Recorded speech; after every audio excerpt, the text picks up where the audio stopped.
This is Dan Schneider. On this Dan Schneider video interview, I will be speaking with Carole Demas. She is an actress, she is a television host, and the conversation will begin in a minute.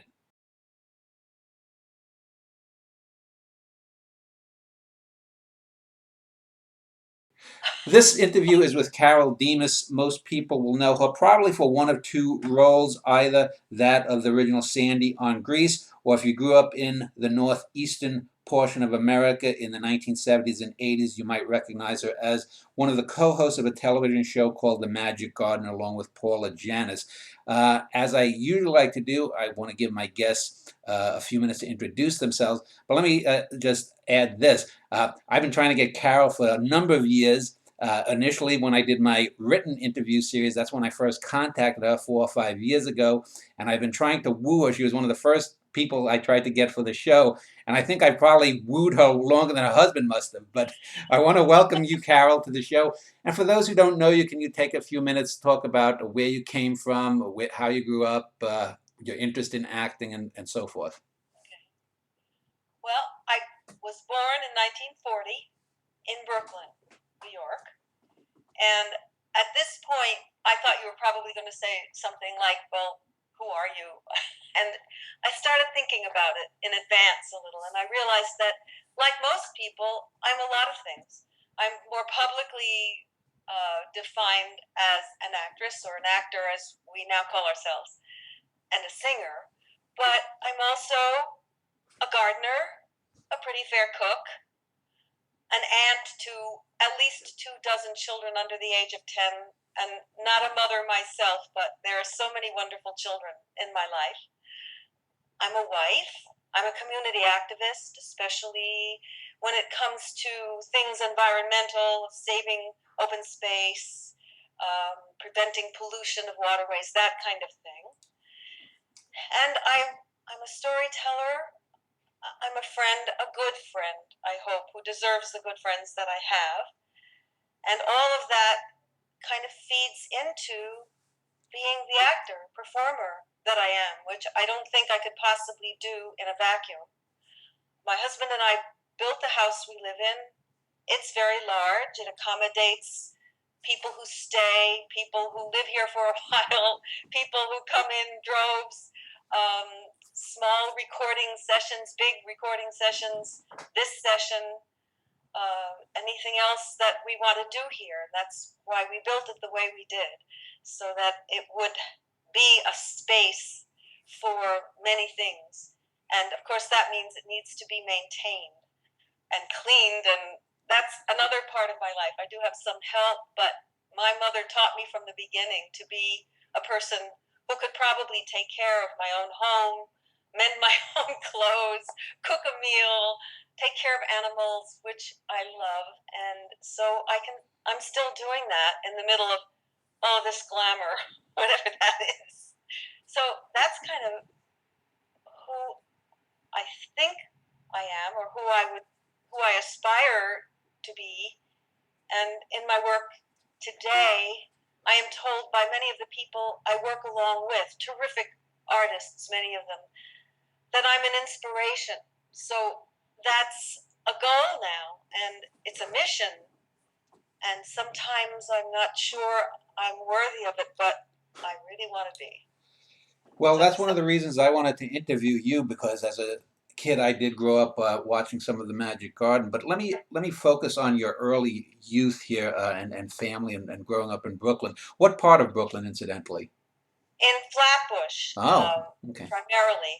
Although my first 5 years were pretty scrambled because I'm a World War II child. Yeah. And my daddy was in the OSS, which later became the CIA. He was a lieutenant in the Navy. Yeah. My uncles were all right there on the front lines, either pilots or in the medical corps or right in the trenches. So 11 men in our family were all gone, and I didn't grow up with the kind of normal beginning that I ultimately regained later. And Dad was gone a long time because he collected evidence for and worked on the Nuremberg trials. And so he came home later than everyone else did. Mm. But we started out in Brooklyn, and then we tried between trying to keep up with him before he went overseas, and also for the aunts to all have each other and the cousins to have each other when the men weren't around.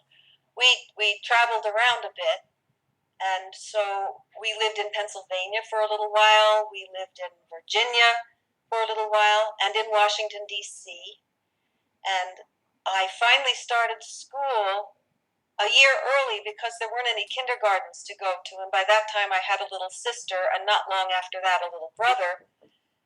And there's another brother, too. There are four of us.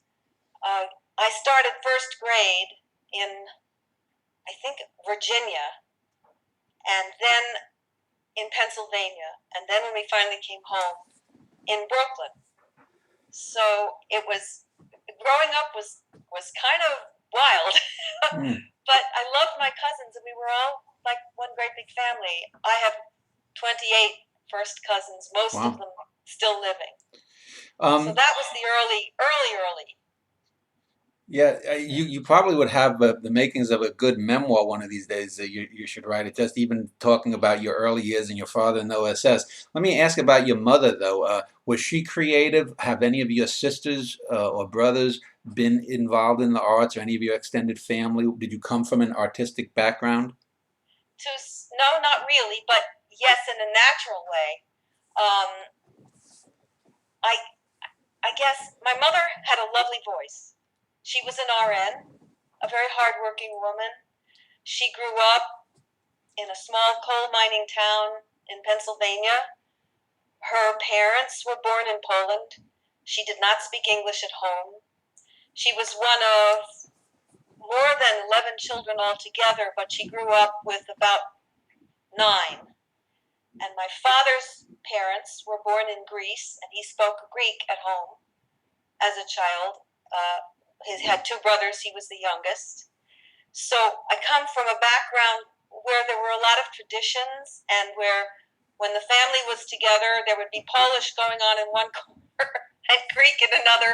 And if they wanted to talk about us, we never got to know what they were saying, which was very frustrating. Yeah, I was just looking at your name, Carole Maria. Would it be pronounced Demas? Or Demas is certainly Greek, and Maria, I guess, is the Polish. That's right. Yeah. Well, just looking at some of the stuff before you got into acting, I was just seeing that you went to college in Vermont, and you actually were in the Miss World pageant. No, it was the Miss Oh, Universe. Miss Universe. I'm sorry. Pageant, which was madness. Yeah. Truly. Was that one of the things you did just for a scholarship, or did you just want to do it? No, it came up in kind of a silly way. I was at the University of Vermont, which was not a huge school, but pretty good sized. And it started with them appealing to the fraternities for someone to enter in the Miss America contest as Miss Vermont. So one of the fraternities talked me into doing it. Now, you have to understand something before I say this. The reason this is so amazing was because all through high school, I was very physically small, not really mature. I grew 2 inches in college. I finally sort of blossomed when I was about 20, but I was not a happy camper in high school. I didn't date. I didn't go to the prom. Nobody asked me. And I was madly in love with a boy who was my friend, who I thought was going to ask me, and he didn't. So when Greece came along, which I know we'll get to later, I really was Sandy. It really was raining on prom night. Yeah. But I think that, and I was bullied. But I think that all of those things can make you sensitive. I mean, either you harden over or you try to understand what's going on, with these people. Why are they doing this? And that was, all part of what led up to my suddenly finding myself being asked by a fraternity to be their entry in this Miss Vermont contest for Miss America. Okay. So by that time I was singing and beginning to realize that was who I really was on a professional level. although I had thought I was going to be a writer because I always had the voice, but I was terrified to perform. So So I did the Miss America thing, did and you? then I'm sorry. go ahead. What? Do you then think that acting stemmed out of the singing? Then was singing your main impulse? Would you have preferred, for example, to have been recording albums rather than acting, or did they go hand in hand? They really went hand in hand. I sang in church. My two younger brothers sang in the choir, a very fine boy choir, and my youngest brother became one of the great boy sopranos in this country. His recordings are in the archives in Washington. And while both of my parents sang and my father sang in a glee club, there were no professional performers in my family. And we hadn't been here all that long anyway, and everybody had sort of artistic, creative leanings. Two of my uncles liked to paint, and they were pretty good. And there was a lot of music in our lives and in our home, but none of it was on a highly professional level. So I sang in church, and I had this soprano voice, a coloratura voice that just went on. And I sang, serious music in church. And when I sang for my parents' friends, which they loved to coax me to do, I always had to hide in the other room and make them promise that they wouldn't look at me while I was doing it, because once I saw them, I was done. I couldn't. My throat would just close with fear, and I couldn't go on.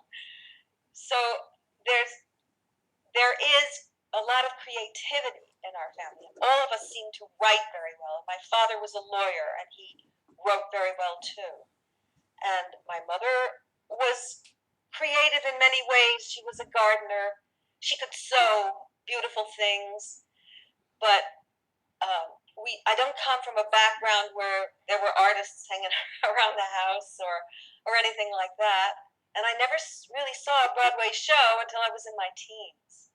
But in college, in a small pond, I became something of a big frog. Mm.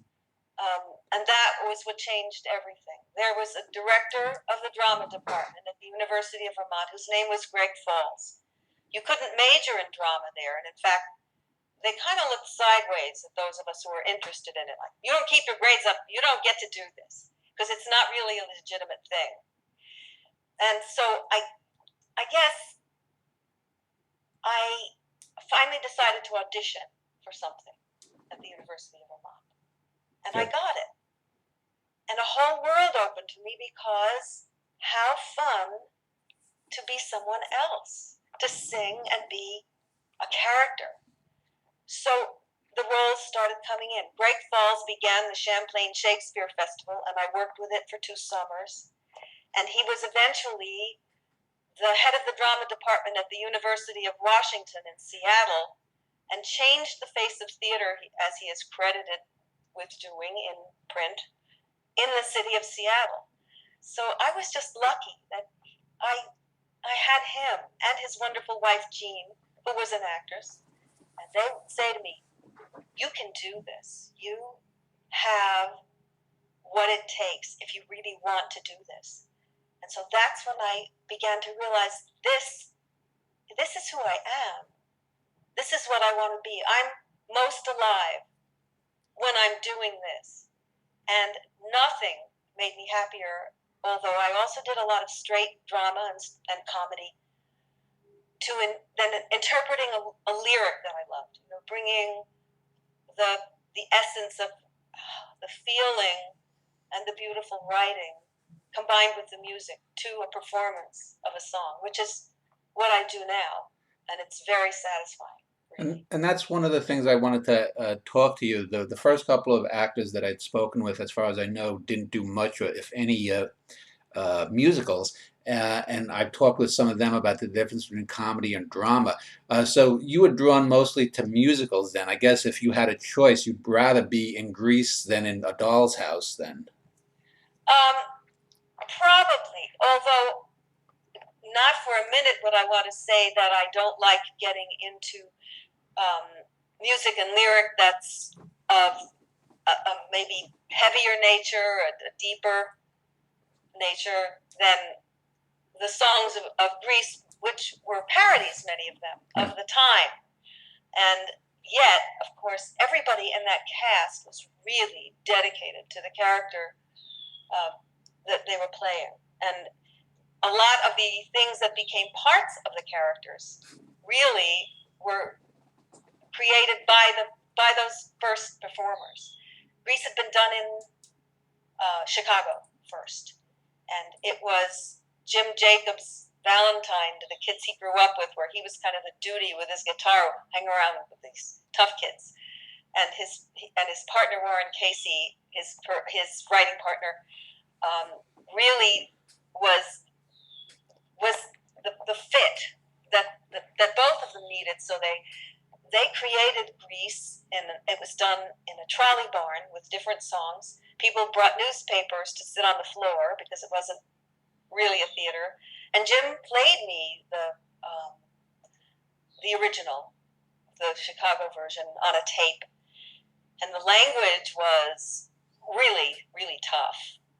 So turning it into a Broadway show that maintained some of the grit of those people he loved. I once asked him, "Where are they now?" And he said, "I think most of them are either dead or in jail."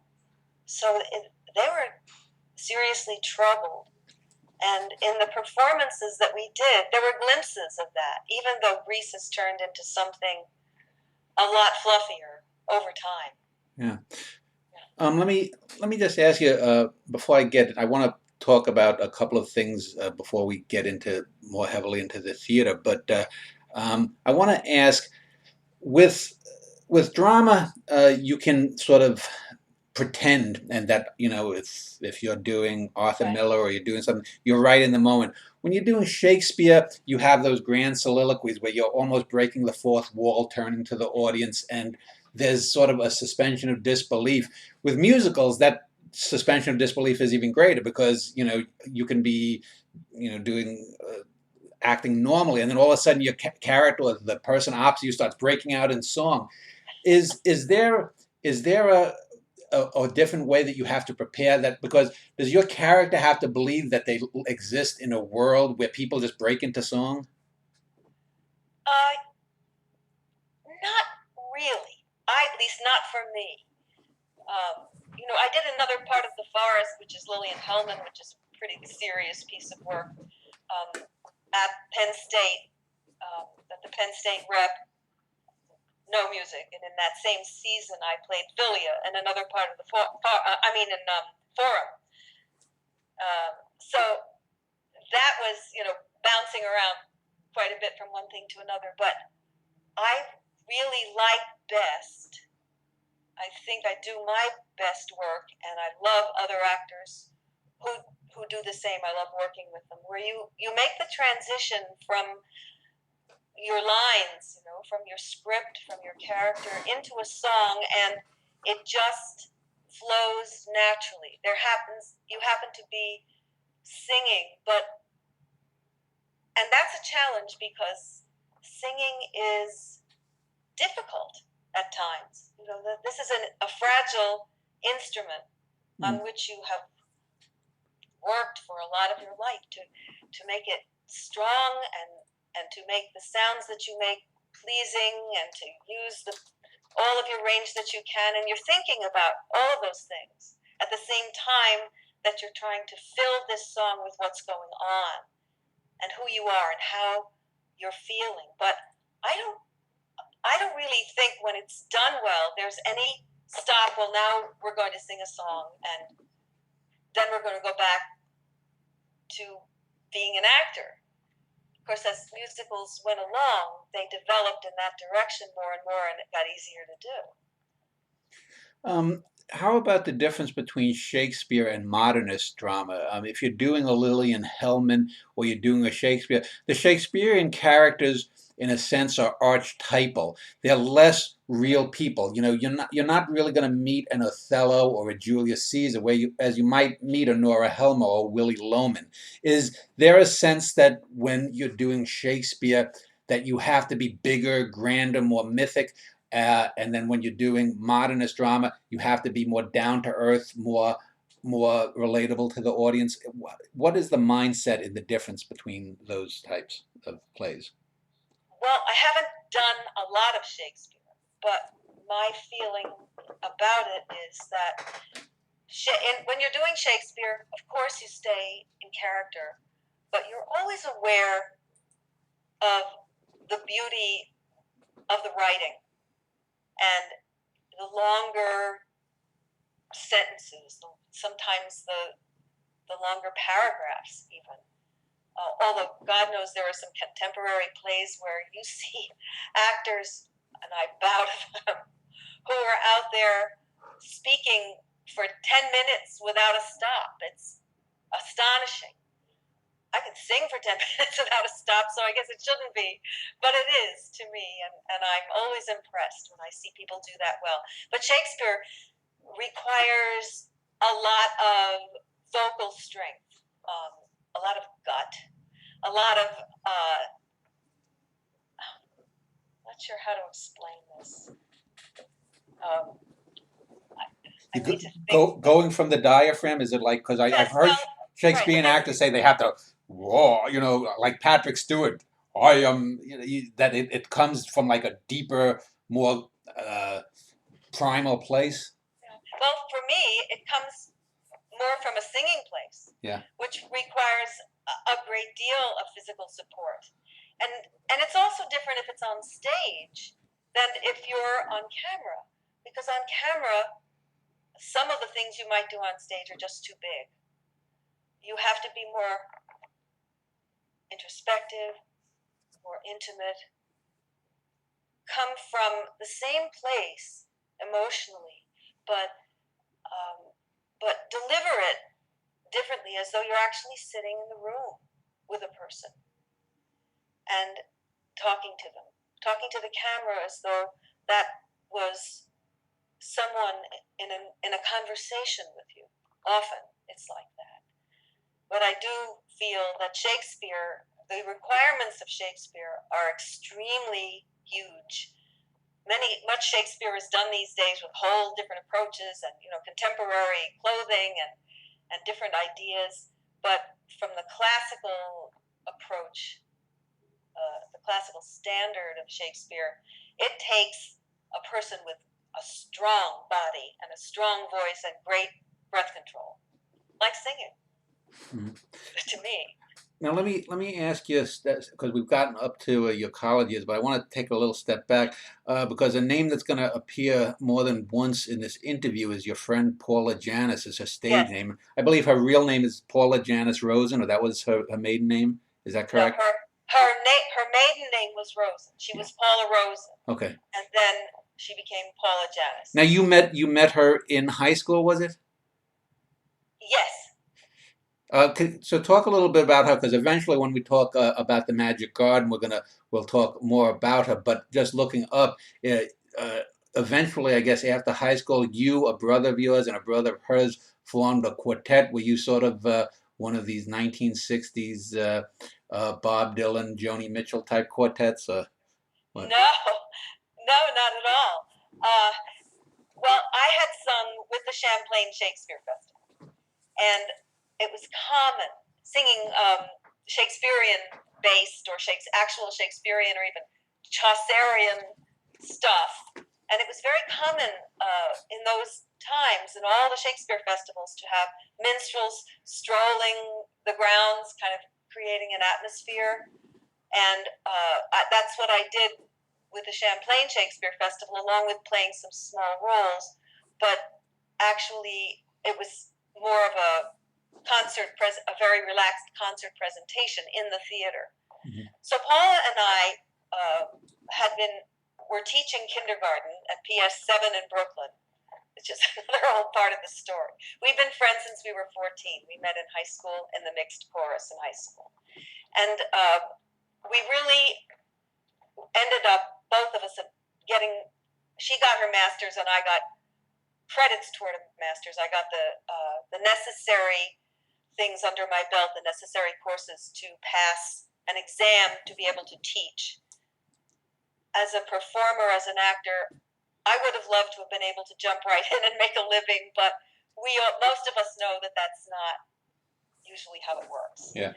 So I loved children and I loved teaching, and so that became a part of my life in the early 60s. And Paula and I ended up teaching in a double enrollment kindergarten at PS7 in Brooklyn. Brooklyn Navy Yard District, very tough neighborhood. Children so deprived that working with them with song, with stories, with things that they hadn't had in their lives was really the basis of the Magic Garden 10 years later. But we started thinking about why, when you go to the Shakespeare Festival in New York, to the Delacorte, and you wait online for those wonderful tickets in the park, and everybody just waits and waits, and there are no minstrels. Why aren't they doing that? There would be a million people in New York who could fill the bill and sort of keep people entertained. So her brother was a baritone and sang very well, younger than Paula. Paula was an alto. My brother was just becoming a tenor, leaving his soprano years behind. And we decided, because we were so green and we actually thought this might be possible, to send a letter to Joe Papp and suggest that maybe minstrels might be an interesting idea, and maybe we could sing him. We could do this stuff.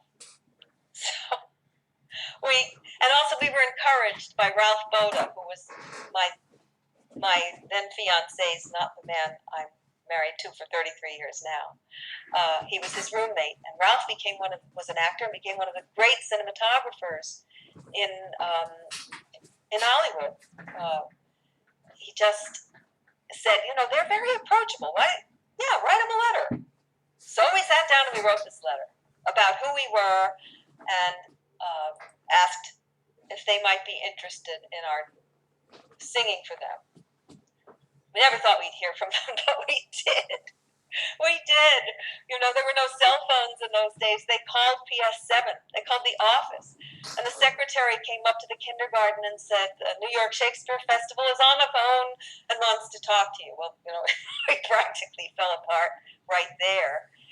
And it turned out that they wanted us to come and audition. They were curious. I wrote to Professor Bennett at the University of Vermont, who had provided the material for the Shakespeare Festival music that I did there, and said, could you write parts? These 4, here are our vocal ranges, here are half a dozen songs I think we could get together rather quickly, and in patient pencil on staff paper, he mailed them to me. No faxes, no internet. And the 4 of us, we confessed to our brothers that we'd done this before they even knew it, but the 4 of us got together, we opened our mouths together, and there was this blend. We looked at each other and broke down laughing because we couldn't believe the sound. So we learned the songs, and then we went out into Riverside Park and walked around and tried to see if we could hear each other in the outdoors. And sometimes people on benches, enjoyed listening, so we thought, well, this is a good sign. And then the actual audition date came. We spent 2 days arguing about what to wear. Then we went. We walked into the Delacorte, and Colleen Dewhurst was on the stage rehearsing Cleopatra. I just thought, this is the real thing. Let's get out of here. What are we doing? We got up on the stage. We sang for them. They were talking to each other. I thought, well, this isn't going very well. But what we didn't know was that they were actually discussing it. So after about 2 songs, I guess we were into the 3rd one, when they stopped us and they said, "You're hired." Talk about wild. So we started singing along the line, and then the Parks Commissioner wanted to know who we were and what were we doing on his lawn. And more people were coming to listen who were not actually on the line. So instead of making things peaceful, it was creating a certain level of chaos, I guess. So they put us in the theater with lights and sound, and we did a half-hour performance before every show. And we kept enlarging our repertoire and adding new ones because there were 3 shows in a season. People come, people see you. A lot of agents come. And I started getting calls from agents who were interested in my coming to talk to them about having, a relationship. They all scared me a bit. They were, agents. But there was one woman who was lovely, and I was comfortable with her. So she wanted to send me up for Fred Ebb's first book show with his then writing partner, Paul Klein. It was called Morning Sun. Bert Convy had been cast as the juvenile. Patricia Neway was the star. And they wanted to talk to me about coming in and doing and auditioning for the ingenue. They'd apparently been looking for her for months and months. So I said to my then husband, I know I'm not going to get this, and I'm teaching right now, and we need the income, but should I go and do it just to see what it's like? We decided that was a good idea.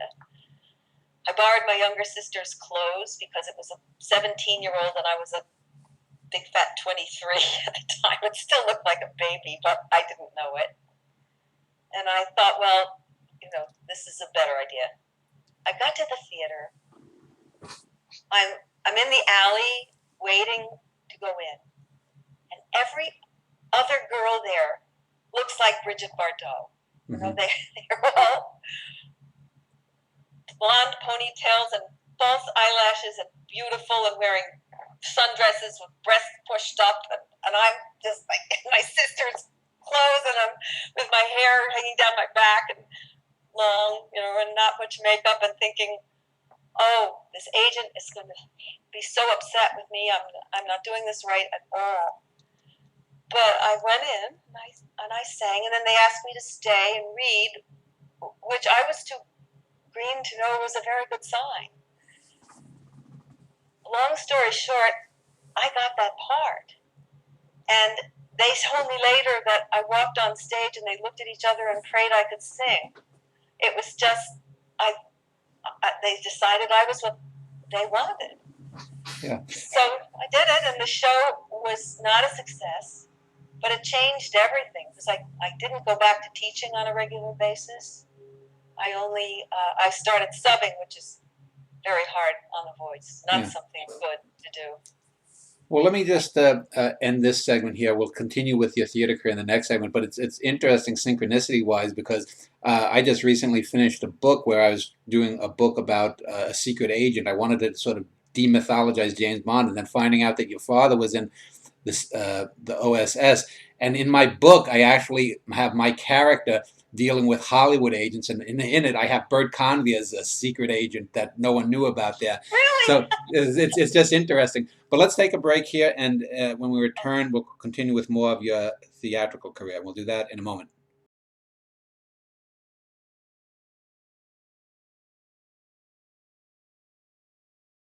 Continuing on with Carole Demas and her career in Broadway, I see that one of the you were a replacement in the Fantastics, and that's one of the longest-running musicals of all time, one of the most successful musicals of all time. What year did you get that, and who did you replace, and how did that come about? I started it in 1966, and I played the role of Louisa until 1968. Wow. That was a dream for me. Yeah. You remember Greg Falls, who I mentioned earlier? Mm-hmm. He and his wife went to the city in 1960 when the Fantastics first opened. And they saw the show and brought back the album. And they played it for me. And they said, this is a show you will do. You have to do this role somewhere. And I listened to it, and I thought, I was just enraptured. I thought, oh, yes, I'm going to do this somehow, somewhere. So I did end up doing it at the Milwaukee Rep, probably maybe 3 years later. I auditioned for the show in New York, and the second time I auditioned for it, I got it. And it's such fun to call them and say, guess what, doing this. Especially since when they brought me the album, they said, it didn't get great reviews, and I don't know if you'll ever get to see it in New York, but you'll sing this somewhere. So here it is, 2016, and the Fantastics is still running. But in those early days, it was still new, and they've managed to keep it pretty fresh. I played it for 2 years, and to have the opportunity to do a long run and everything that means, the challenge that is, especially in a very intimate theater where people are as close to you as in your living room, some of them. No fooling around. You have to be so totally present, and I made it my goal to always be as real and totally present as was possible for me, every single performance. When I left it, I covered it for a while at their request. And when the boy who played the original boy in Celebration, Tom Jones and Harvey Schmidt's wonderful show that didn't do as well on Broadway as I really think it should have. When Michael Glenn Smith went in to play the boy, they asked me if I would come in and play it with him for a little while to kind of get him settled into it. And then I went out to California, subsequently, and worked in television for a while. And I get this call from them that Sarah Rice, who is my friend, is going to be having surgery, and she has been playing Louisa, and would I come in and play Louisa for a while? I thought this was quite funny, because I was 36 years old, Louisa's 16, and I said, you're just kidding around with me, because my dress is still in the basement, and it still fits me, right? They were serious. So then I thought, well, I'm going to watch this for a week, as much time as I have, and be ready with whatever choreography has changed and get to know the current cast. I was so honored that they asked me to do this. 2 days into my preparation, the house in California where I had been living with my then boyfriend, Jeff Conaway, burned down pretty much. And he called me from California. A lot of my stuff was still there. He said, there are some things that can be saved, but they're boarding up the house, and you have to get here. You only have 48 hours. I rented a car. I salvaged certain things, rugs that had somehow managed to escape. A few other things. I don't even know why, but I just tried. And Barry Bostwick, who was a friend by then, and we had done Grease together, told me I could have a space under his house in Coldwater Canyon. He had skids under there where he had stuff stored, and he said, you can put your stuff there, it'll be safe. A couple of months after that, there was a big flood in Coldwater Canyon, and everything under the house was washed away. So I guess I really wasn't meant to have those things. And I went on that first night after all of those years with Tom Jones and Harvey Schmidt in the audience to support me, which was so loving of them and so frightening for me because I thought, I'm not ready. I want to think about everything I've learned in the interim, and I want to bring it all to this performance. But I settled into it, and it was great to play it again. And now Sarah Rice and I are embarked on working on a project to honor Tom Jones and Harvey Schmidt. We hope to bring it to 54 Below in New York in the fall, and it is our love song to them. It's the songs of theirs that we've loved that we have not sung, the songs from roles in their shows that we have done, the stories about what that was like and about the two of them and our relationships with them. So it's a very personal approach to a cabaret that we hope will be something different and special and worthy of these two brilliant writers. Now, let me ask you, let me go back to the theater here.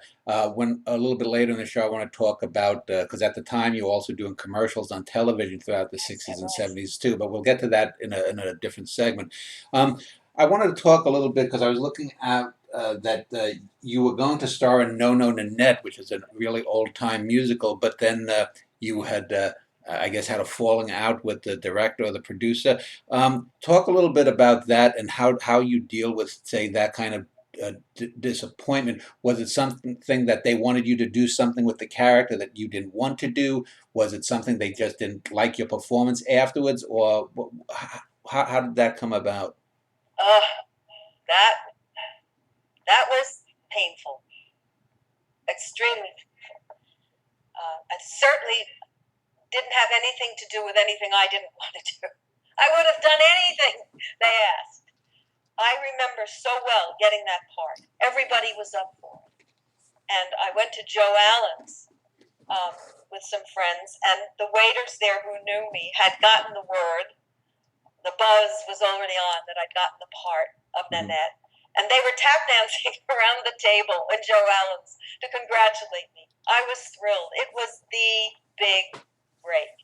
I had not been cast by the director, Berchevlov. He had been hospitalized, and the producers moved forward with the casting, and a lot of the casting, was settled.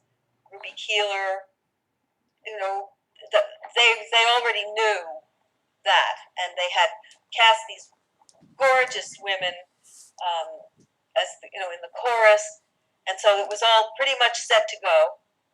We went into rehearsal. Everyone seemed very happy with me. I was working hard. I learned to walk on a ball, which is something I've never been able to use again, but I did it. And I remember rehearsing it in my lunch hour, because I was really giving everything I had to this part. And I was alone in the rehearsal room. I got up on the ball by using the ballet bar to kind of steady myself and then get up on it and sort of push off. And I hear this voice from the corner, and I look up and I realize, oh my God, it's Busby Berkeley, who had been advising on this project, and I didn't even realize he was there. He was dozing in the corner. And he saw what I was doing, and he said, "Carole, I never want to see you on that ball again without a catcher. That's very dangerous." So I promised him that I would be more careful in the future, and I would get somebody in there to be there in case I started to topple off. So all of this was going on, and we were getting ready to go to Boston. And my mother brought my winter coat, my dear mother, because it was going to be cold there. And she actually brought it to rehearsal because she was going to be in the city and she was dropping it off. And she talked to Patsy and to Ruby, and they both said, "Oh my God, you must be so proud of your daughter. She's so great in this part." The next day, got a phone call from my agent. He said, "I just don't know how to tell you this, but you're not going to Boston. They're replacing you."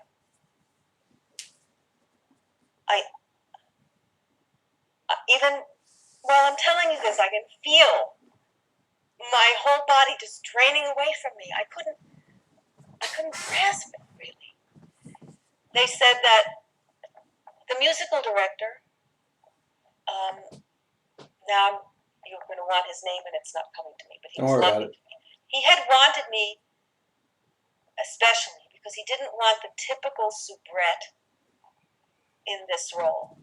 He wanted someone warm and he said, and a little more real and a little feisty, and he lowered some of the keys a little bit because he didn't want them to be quite so heady.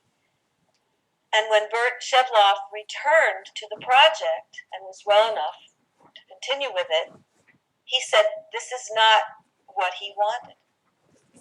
Plus, he wanted a real dancer, which Susan Watson was.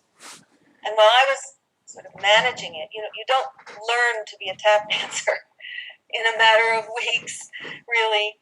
And so they were replacing me with Susan, and I didn't go to Boston. And I don't remember the juvenile's name either, but we had worked together very closely. I think I've blocked a lot of this. And so I didn't know if they had told him yet. And I called him to say, if you don't know now, you will.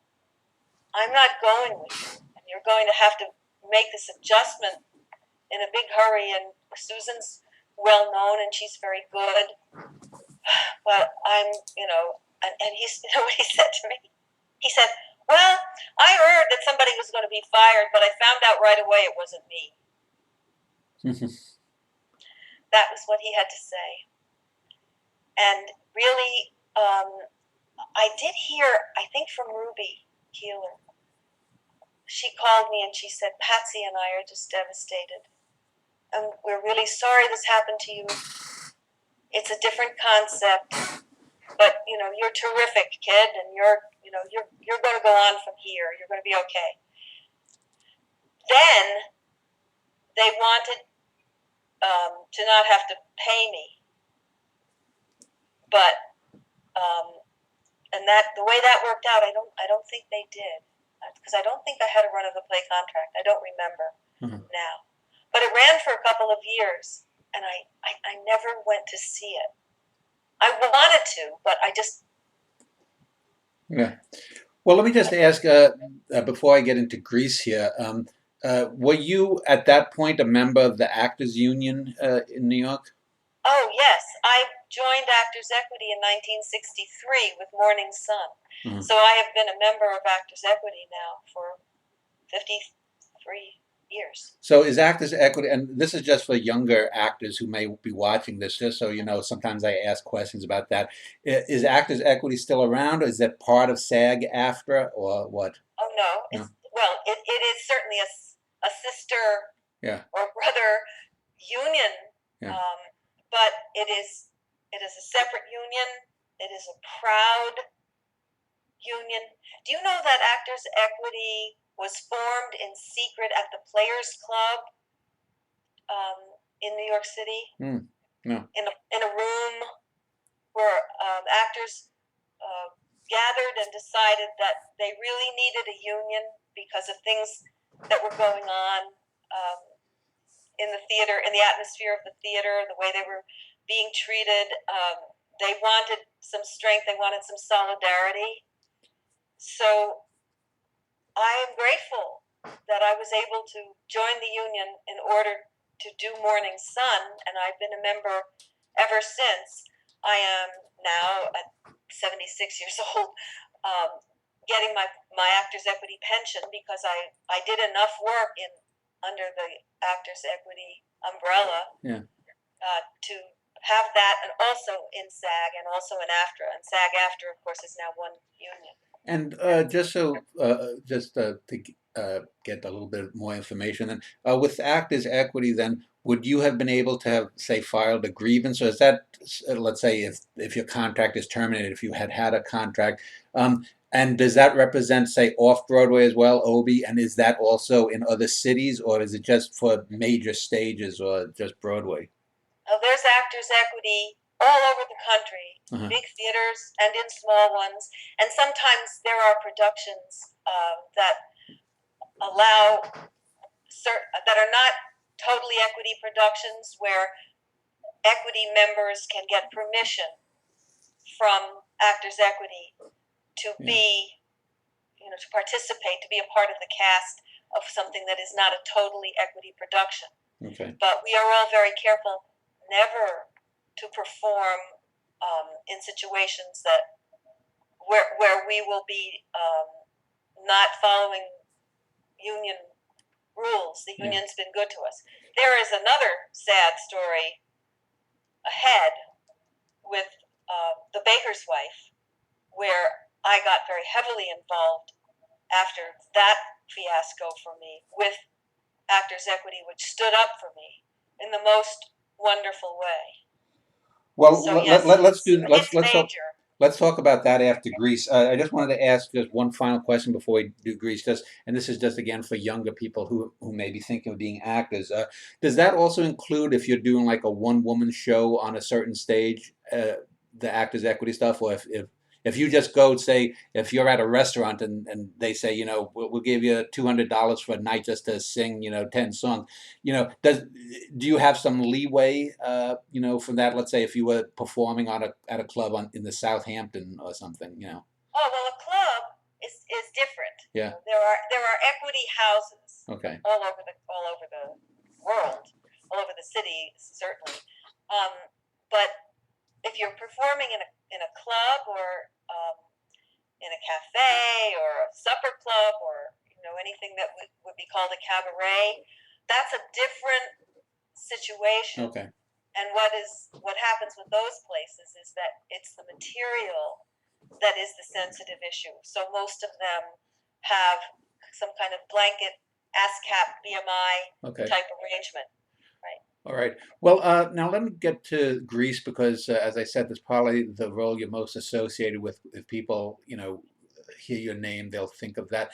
As far as I recall, the original play of Grease was not a musical. It was sort of like the old play Dead End, which later became a film with Humphrey Bogart, which then later became the Bowery Boys comedy team in the 40s and 50s. So the original Grease, then from what it says, it was called Grease Lightning in Chicago, was just a serious play. It wasn't a musical. Is that correct? And then when it came to Broadway, the original Broadway production was a musical, and that's where you were hired. You weren't in the original Chicago dramatic production. No, I wasn't.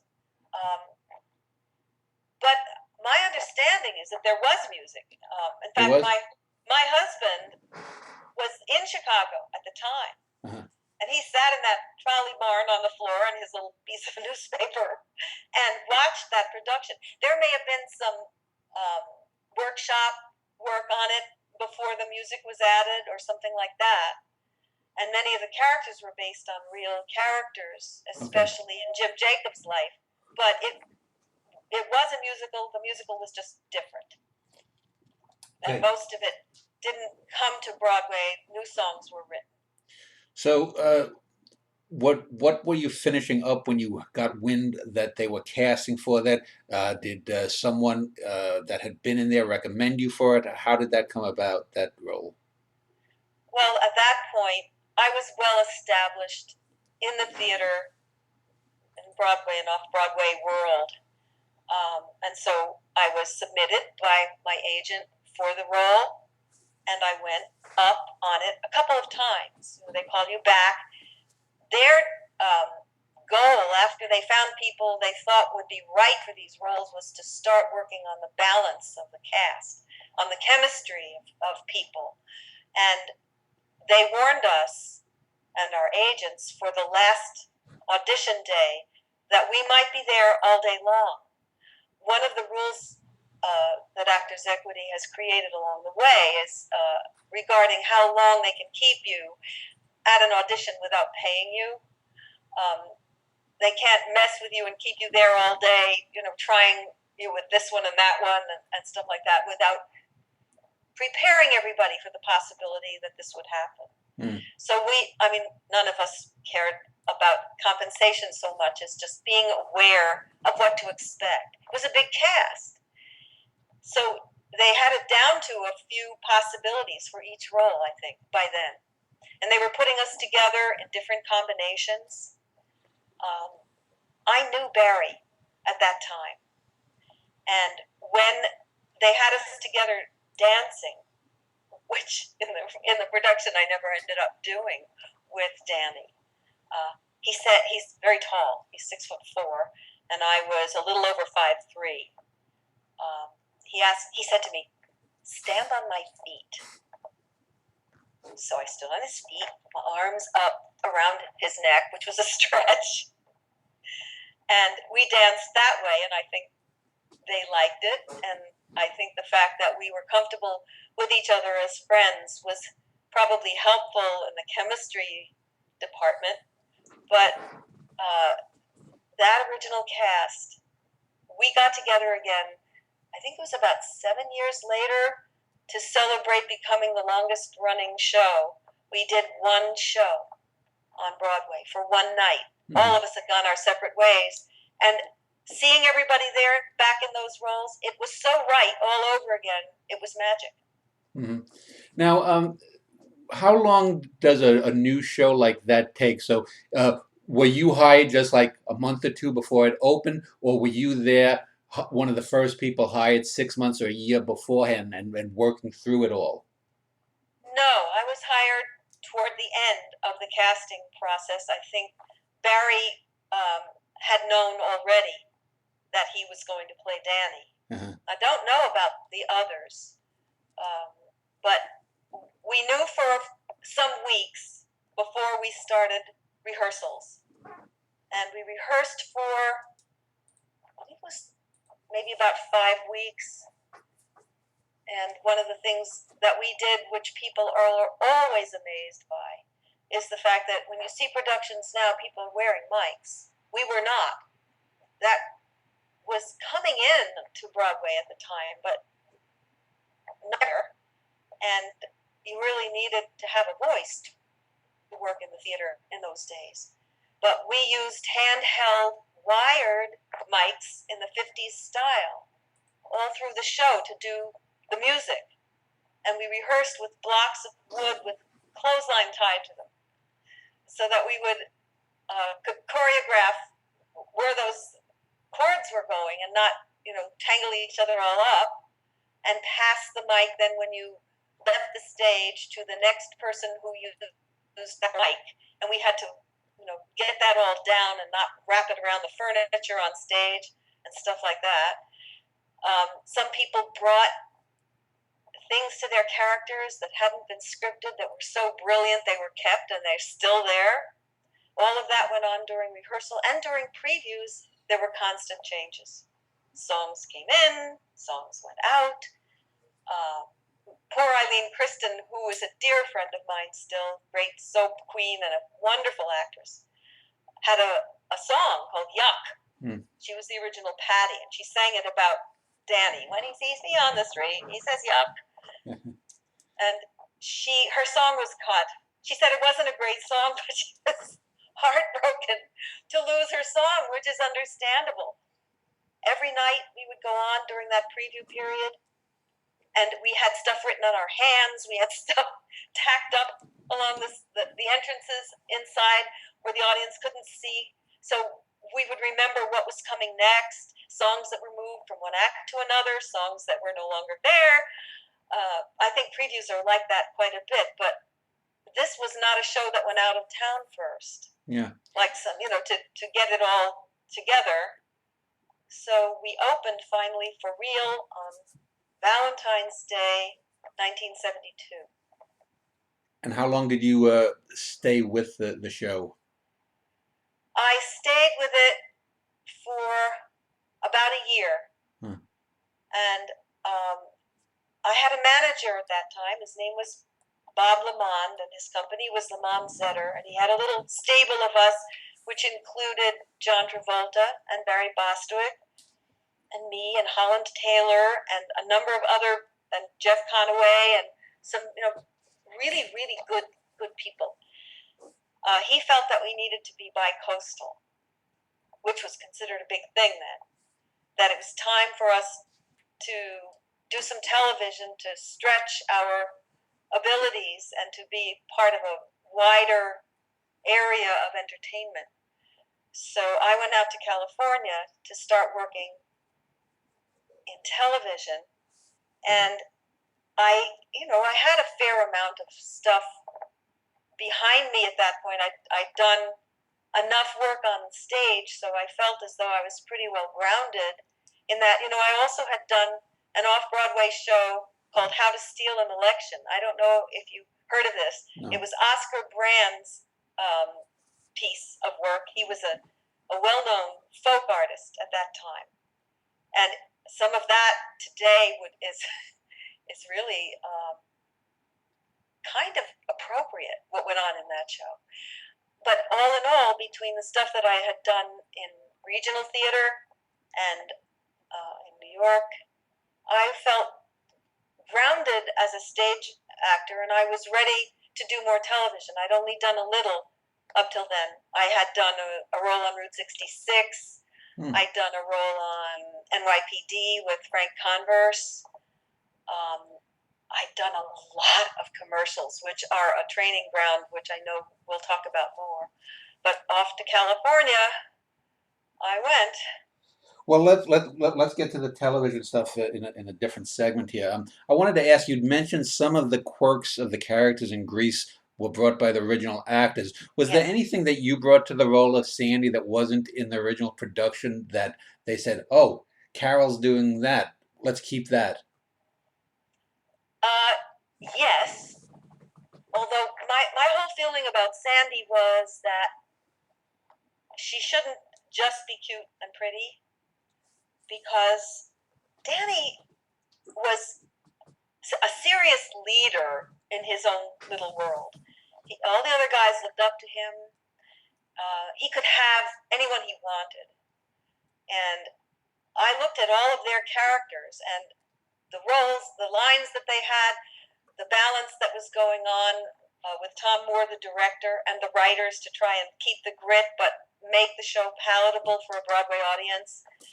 And those people were really playing these kids and their depth and their sense of humor about each other and their need for each other as friends. They were seriously into all of that. And I thought, what about Sandy? She comes here out of the blue, and there's this relationship that nobody knows about. I decided that she smolders underneath, that she was really very sensual, and that Danny was drawn to her because she was a passionate, sensual girl underneath, and he could feel it. There was a fire there. And so that's part of what I tried to bring to her, which is why, and I think she really, really loved him. And for him to ignore her when she shows up in his school, which isn't where she had been going to school, in September, was heartbreaking for her. Just beyond imagining. Why would he do this? Was he ashamed of her? Why was it so hard for him to acknowledge what they had had?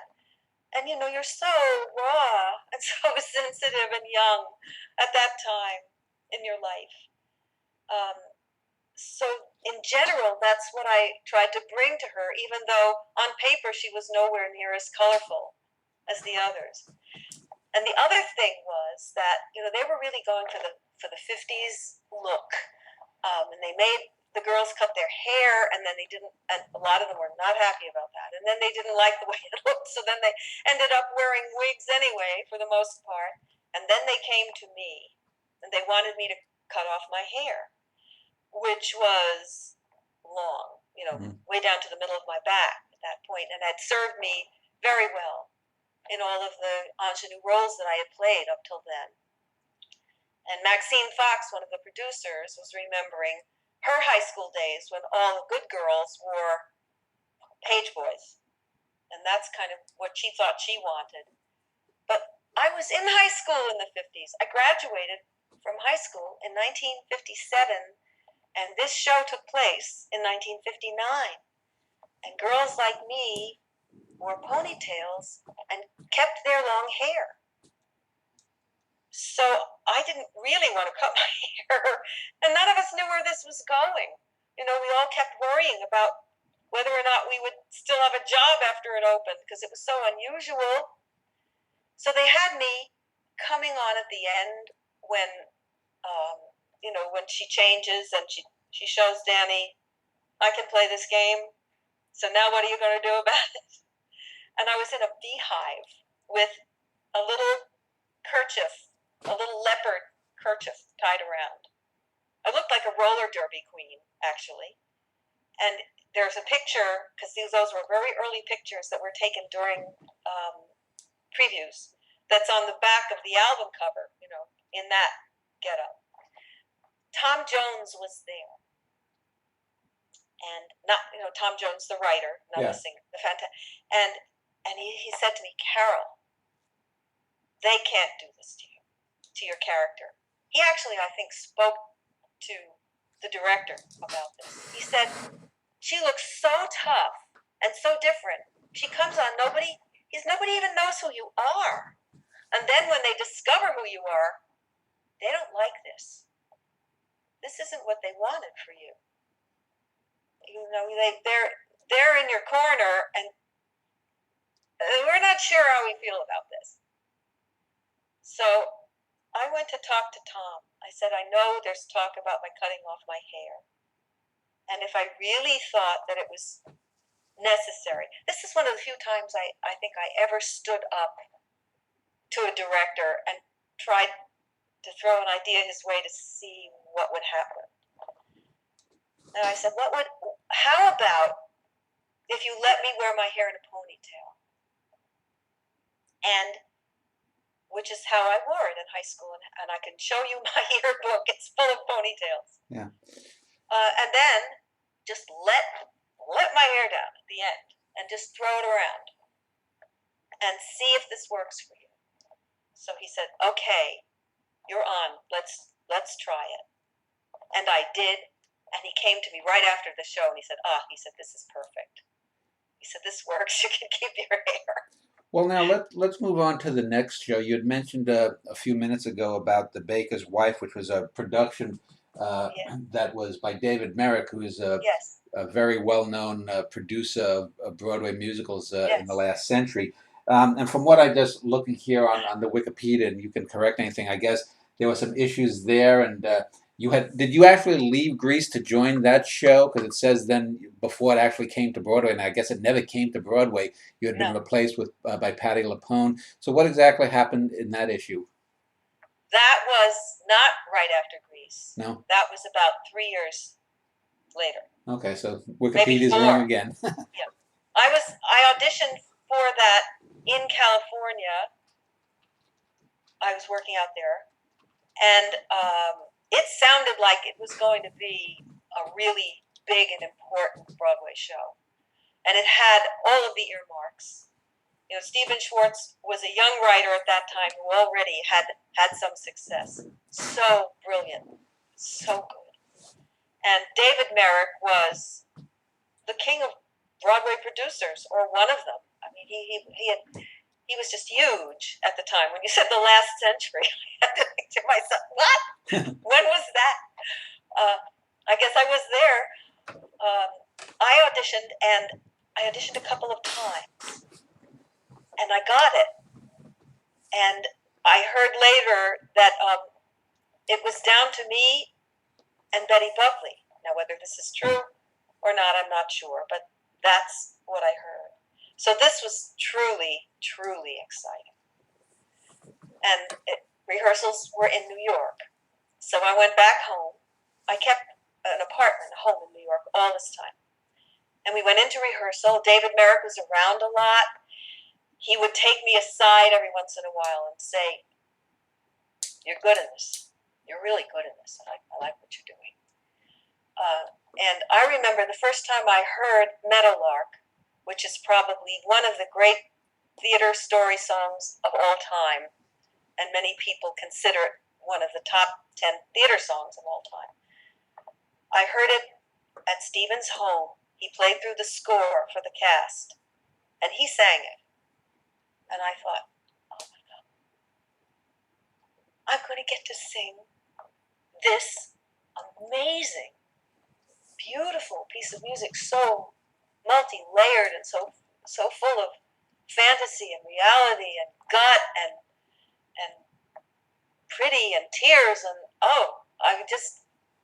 I couldn't wait to dig into it.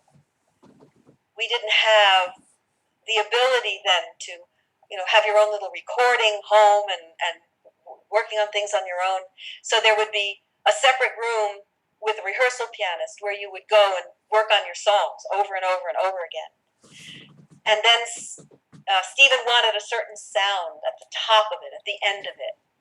And he wanted a little more of a chest sound, which I had been working on with my teacher, Felix Knight, real hard, because I had this long soprano voice, and Felix didn't want me to break the line of it after all the work we had done.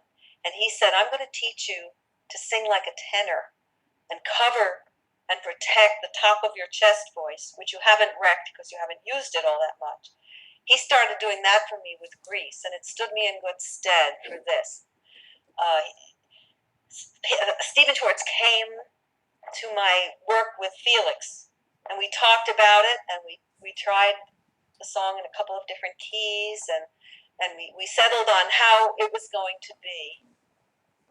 And when we opened in Los Angeles at the Dorothy Chandler Pavilion, which is a gigantic theater, there was some talk about the fact that the piece was troubled because it was an intimate little village of people in France on this cavernous stage, and there were scenery issues. Stuff was bumbling off and on, and those early things that every show goes through. The star was Topol, who had done Fiddler and was wonderful in it, and was cast as the baker. And Kurt Peterson was cast as the young man who steals the baker's wife's heart. Her name is Geneviève. And the producers and the director told Kurt and told me that we had been cast because the thing about this show that had all of that dramatic pull was that the baker is a sweet man, an older man. He provides sustenance in the village. He is very beloved. And the idea of this young wife leaving him for a young man is not the easiest thing for an audience to accept. But that they cast us because we were both very charming and we had a chemistry. And in the end, the audience would feel just as torn as Geneviève was, because they wouldn't want the baker to be hurt, but they wouldn't want her not to have this passionate love. So things went on that way while we worked on it. Now this gets a little complicated. Hopefully you have the time, and I will try to condense as much as I can. I was getting standing ovations for Meadowlark especially every night. It was going really, really well. And I was excited. I thought, oh, thank God. And there was one time during previews when we were rehearsing, working out some stuff, and I see all of these girls lined up who look a lot like me, and they're all carrying music, waiting to go into a room to audition for something. You can imagine where that sent me. After what I had been through with Nanette, I thought, oh my God, what's going on here? And Lucia Victor, who was David Merrick's right hand in those days, a wonderful, wonderful woman, very skilled, saw me looking at them, and she took me aside and she said, Carole, I have to talk to you. And I thought, oh my God, no, here it comes. And she said, I just want you to know that those girls have nothing to do with this production or with this show in any way. They're all auditioning for an experiment of a show based on Gone with the Wind that's going to be done in Texas.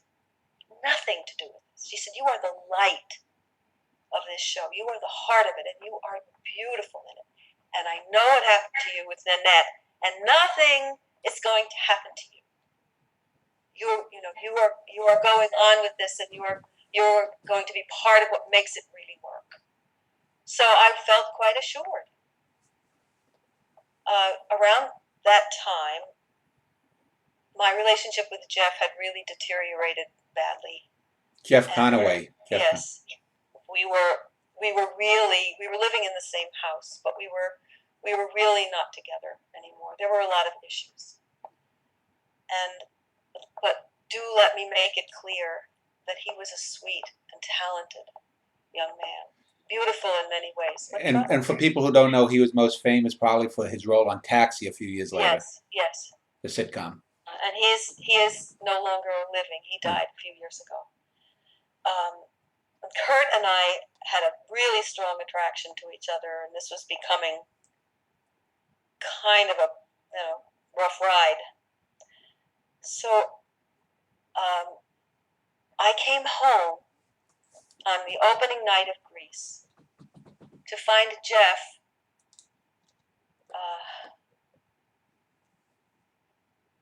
possibly really, really out of it. I couldn't wake him. But, he that would happen with him sometimes, because it's no secret that he had issues with drugs. And when I left in the morning, he was still asleep, which also wasn't unusual. And so I called from the dressing room. No cell phones, but I was a star. So I had a phone, my own phone in my dressing room. I called a mutual friend who had a key to our house, and I said, Andy, would you please go over?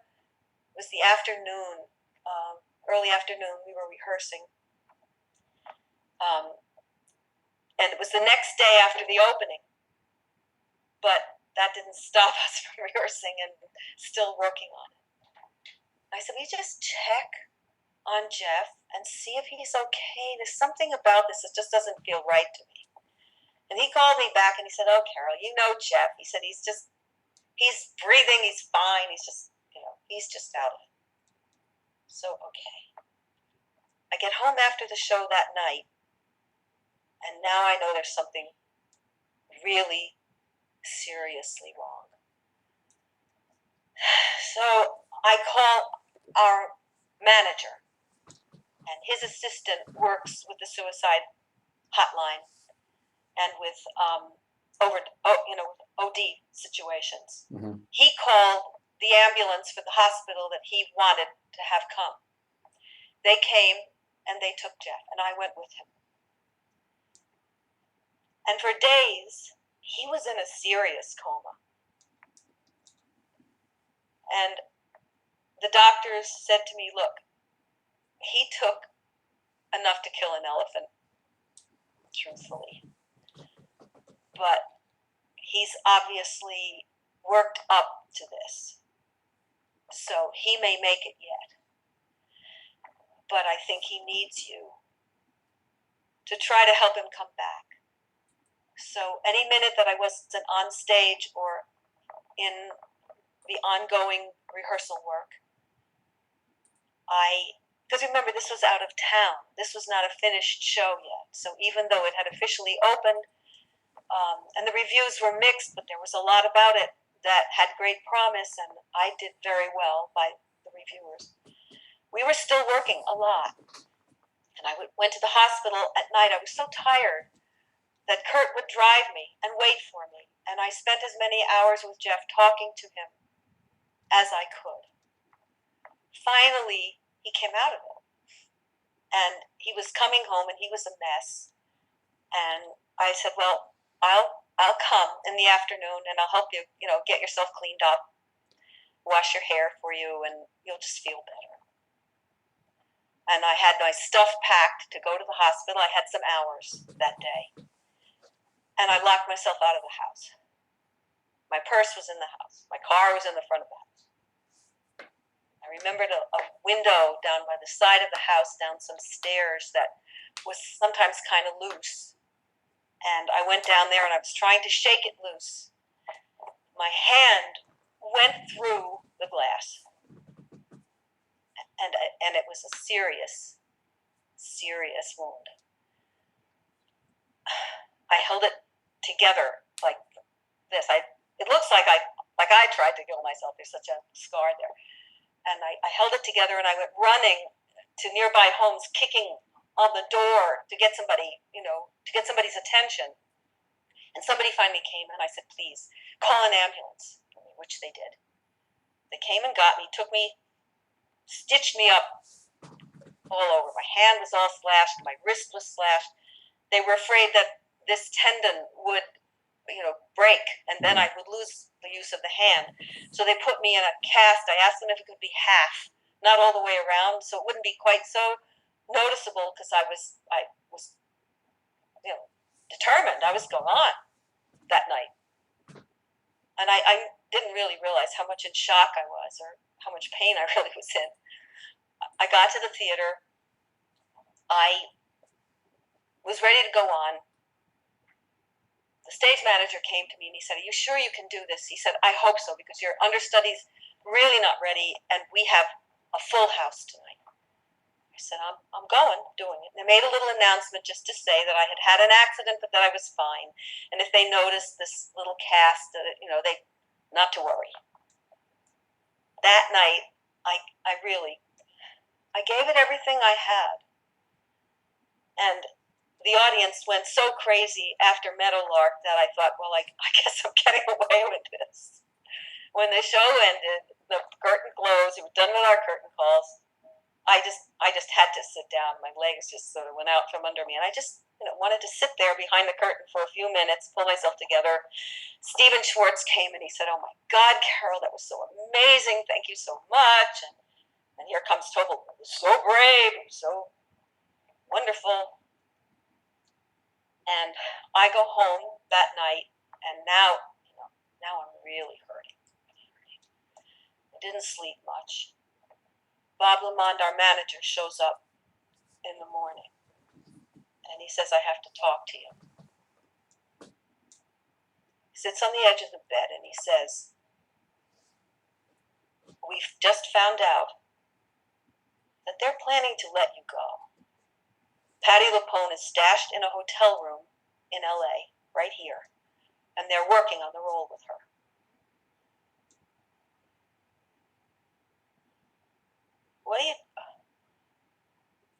What do you think? What do you do in a moment like that?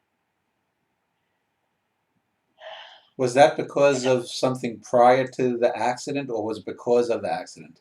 No, what they were doing was using the accident as an excuse to not have to continue to pay my run of the play contract. But they had already made their decision regarding Patti. Subsequently, I have come to understand that the show was in a fair amount of trouble, and Topol was not playing the baker as the kindly old man they had originally wanted. And Joe Hardy, the director, was having some difficulty with him. And he was a very macho Israeli guy, lots of testosterone, and and a really good actor and a powerful performer. But that's the way he was playing the baker. And that was changing the balance of things quite a bit. Now, over the course of the 9 months that the show was on the road with Patti, a lot of things changed. The orchestrations, the choreographer, the director, and even the leading man. Toward the end, when they were in Washington, they replaced Topol with Paul Sorvino. And anyone who was a part of the cast at that time will tell you that Patti LuPone and Topol had screaming matches at each other backstage all the time, and everyone was miserable. But what happened before all of that was that they couldn't make up their minds what they wanted to do. My manager was foreshadowing what was coming for me, but there was no official word. I went back to the theater that night to play my role. There had been no discussion on any official level. They didn't even know that we knew about Patti. The stage manager came to me and said, "We've got your understudy up to snuff. She could go on for you tonight, and we know you were really hurt, and you need some healing time." The director, Joe Hardy, came, knocked on my door and came in. He said, "Carole, you've got a long road ahead with this show. We're going to be on the road for months and months and months. There's plenty of time to work all of this out, and if you need to take some time to heal." and we want to give you that time. What it was really about was that if I didn't arrive at the theater in condition to go on, they could claim that I was injured to the point of not being able to perform. Mm-hmm. What I know is, if I was able to do what I had done that night after the opening, that night after the injury, I could do anything they wanted. I could play it standing on my head if that's what they wanted. And every night I went to the theater, I got ready to go on, which was a little bit of a trick because I was mostly working with one hand, got dressed, got ready, and then the stage manager would come and say, Miss Demas, we will not be needing you tonight, your understudy will go on. Please rest and heal. And meanwhile, of course, they're working with Patty. Then we hear David Merrick is coming to LA. And my manager says to me, he's confused because he liked you in this and he's getting all these stories and he doesn't know who to believe. So just keep doing what you're doing. I'm in my dressing room. He's in my dressing room. David Merrick arrives on the scene and comes into the dressing room. And he looks at me and he says, you look great. And I had asked Bob later, what's going on with him? He said he's shocked. God knows what they told him about your condition. So he's looking at me and saying, stand up, let me get a look at you. And the next thing you know, he's out in the hallway and he's stomping around and he's screaming at the top of his voice. And he's saying, this is my show and Carole is not fired. I don't know what to do. But equity has been telling them now, you can't have two people under contract for the same part. You're going to have to make a decision here. So after a couple weeks of this, they finally came around and said, Carole is being replaced. And Bob said, you can replace anyone you want to. This is your show. It is your right. But Carole has a run-of-the-play contract, and you must continue to pay her. The stage manager, the last night I was there, came to me and said, Carole, I have to talk to you. He said, they didn't tell me anything. He said, I didn't know this was going on. I would not have begged you to haul yourself out onto that stage in pain if I had known what they were up to. But they really didn't tell any of us. So, and my fellow actors, would come to the room and say, hang in there, Carole, hang in. You're so great in this. We love you. We're a company. We're going to work through this. And it was just not to be. Yeah. So I went back to New York, and some months later there was an equity trial because they were still trying to not have to pay me. Yeah. And David Merrick was there. My father had worked on a proxy fight with him, 20th Century Fox.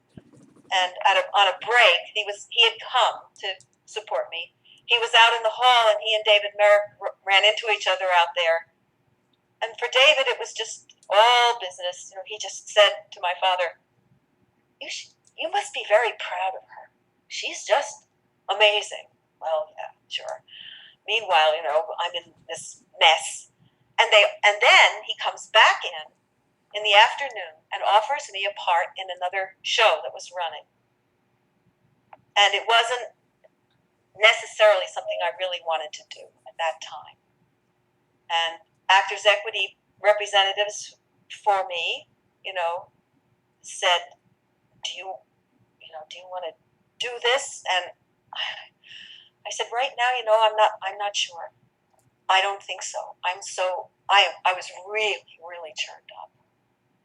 So they said, Mr. Merrick, Ms. Demas is not a plumber. One job, this is exactly what they said, this job is not necessarily the same as the next.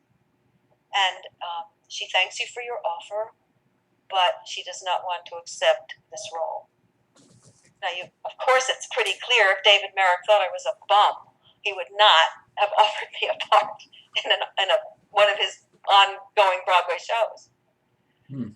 But I gradually recovered from all of this.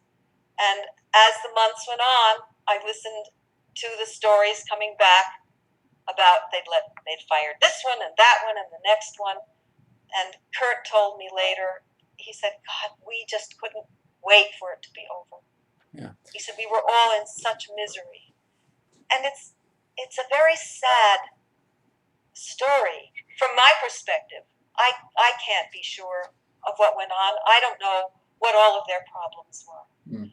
But I do know that this is a story about the really dark side of show business, how cruel it can be, how vulnerable we all are, how little control we have over what happens to us. And yet, I still have medal. Well, let me thank goodness, and I still sing it according to recent critics like nobody else. Well, and I'm proud of that.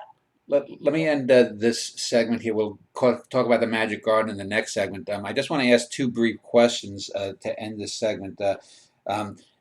Believe me, I've worked many years in corporate America, and that kind of underhanded, two-faced kind of thing goes on, unfortunately, every day. And I've been victimized by it. I know many people who've been victimized by things like that didn't even have a union to support them. But I did want to ask just one question, and I'd like to just brief.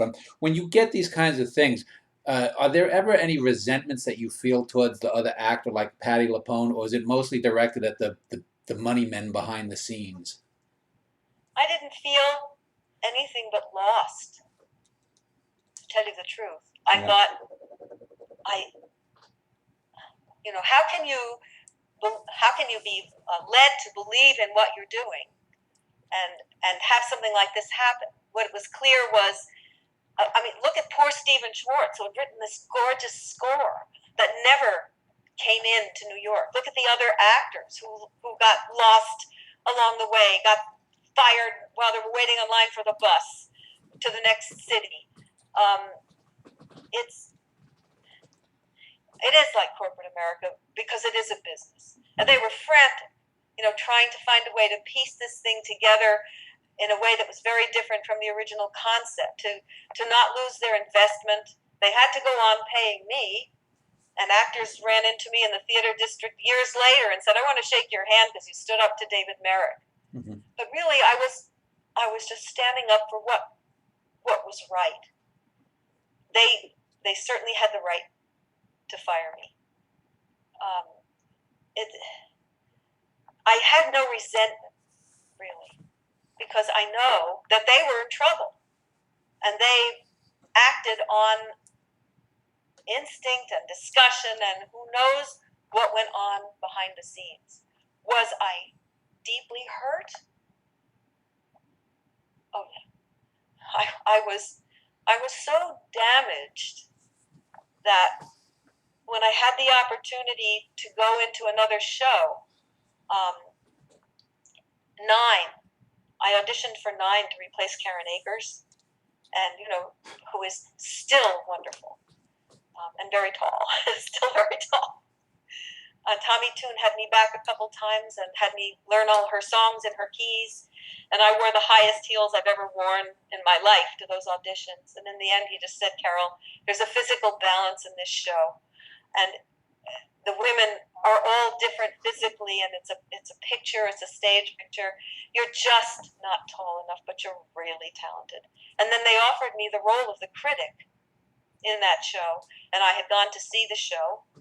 They had sent me to watch it, and it was a role I just didn't connect to at all, and didn't feel like I could do really well.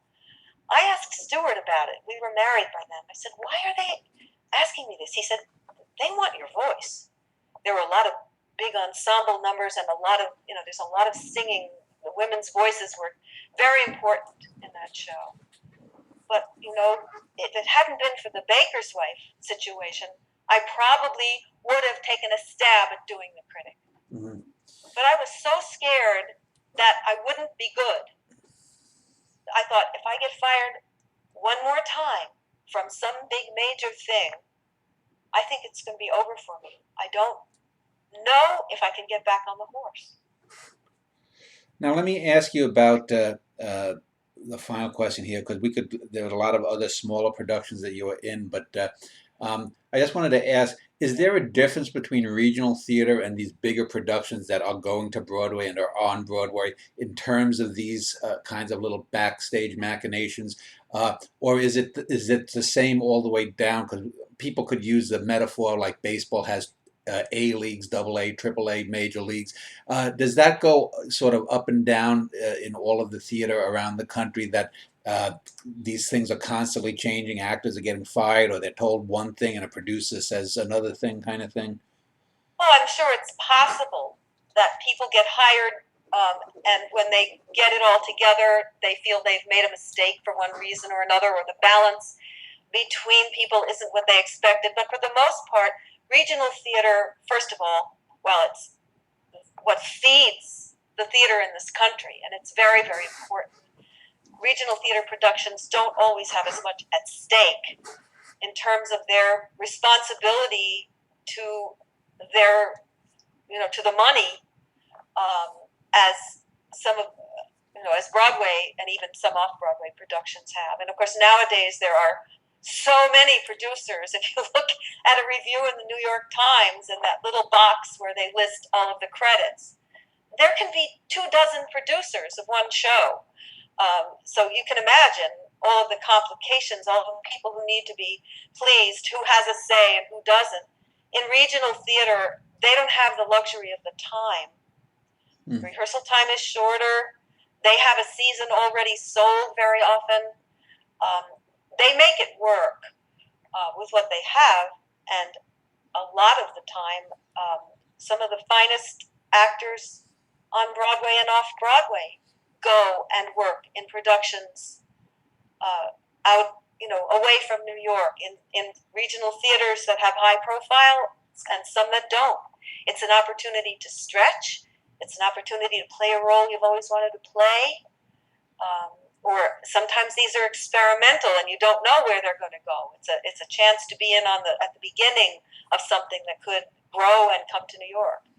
I think there's a lot of backbiting and stuff like that may go on with the people who are permanently part of that theater, the staff, the sponsors.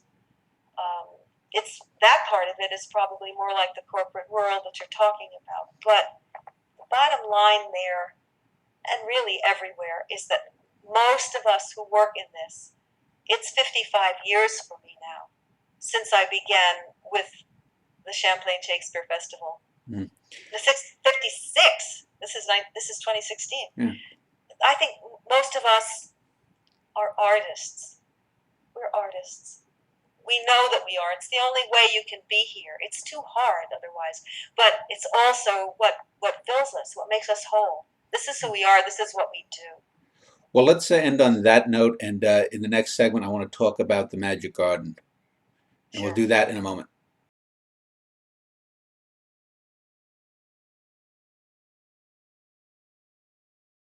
I've been speaking with Carole Demas. She's an actress, also a television show host, and we're going to actually talk about the television show that she hosted and started back in the 1970s. We had a little bit of internet issues with Skype, so it may not be as clear as some of the earlier part of the show. But I know I was born in 1965, and in the 1970s seems to me to have been a real sort of golden age for children's television programming. Aside from the Magic Garden, there were shows like Captain Kangaroo, The Muppets, Wonderama, Big Blue Marble. There was still some Kukla, Fran and Ollie, Sesame Street and the Electric Company to come on PBS, Zoom, the New Zoo Review, and a lot of these had puppets, which the Magic Garden did. I had mentioned Paula Janis earlier as part of a singing quartet that you were in, and she was a friend that you had met in high school. How did the Magic Garden get started? Because you were having a pretty good career. Was Paula still teaching at the time? Paula was teaching, but she was also folk singing. the agents who saw me in the park at the Delacorte Theater when we were doing what was called the Festival Line Singers with our brothers, also saw Paula, and one of them was somebody who was looking for a third member of a folk trio called the Weans, and he got in touch with Paula about that, and she went and auditioned for them and ended up singing with them for quite a stretch, and they played in a lot of interesting venues. They were very good. There were three women who were all 5'2" or under, and all played instruments, and they were just terrific. But Paula did continue to teach. She has the equivalent of a PhD in early childhood education today. And she taught in Brooklyn, and she taught in Manhattan, and she taught in Yonkers. So she has a terrific background as an educator. And we had, of course, our time together working with children. And then I went on to work in the theater, and Paula continued to teach. So in 1971, I wasn't doing Grease yet at that point. My agent sent me up to WPIX, who wanted to see me about hosting a children's television show that they were putting together.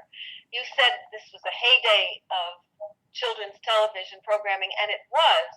One of the reasons was because there was a law in place at the time called the Children's Television Act, which required stations to provide a certain number of hours of quality programming for children each week in order to have their licenses renewed. So WPIX was coming up for license renewal, and they wanted to make sure that they were in good shape. So they thought, let's do a show of our own.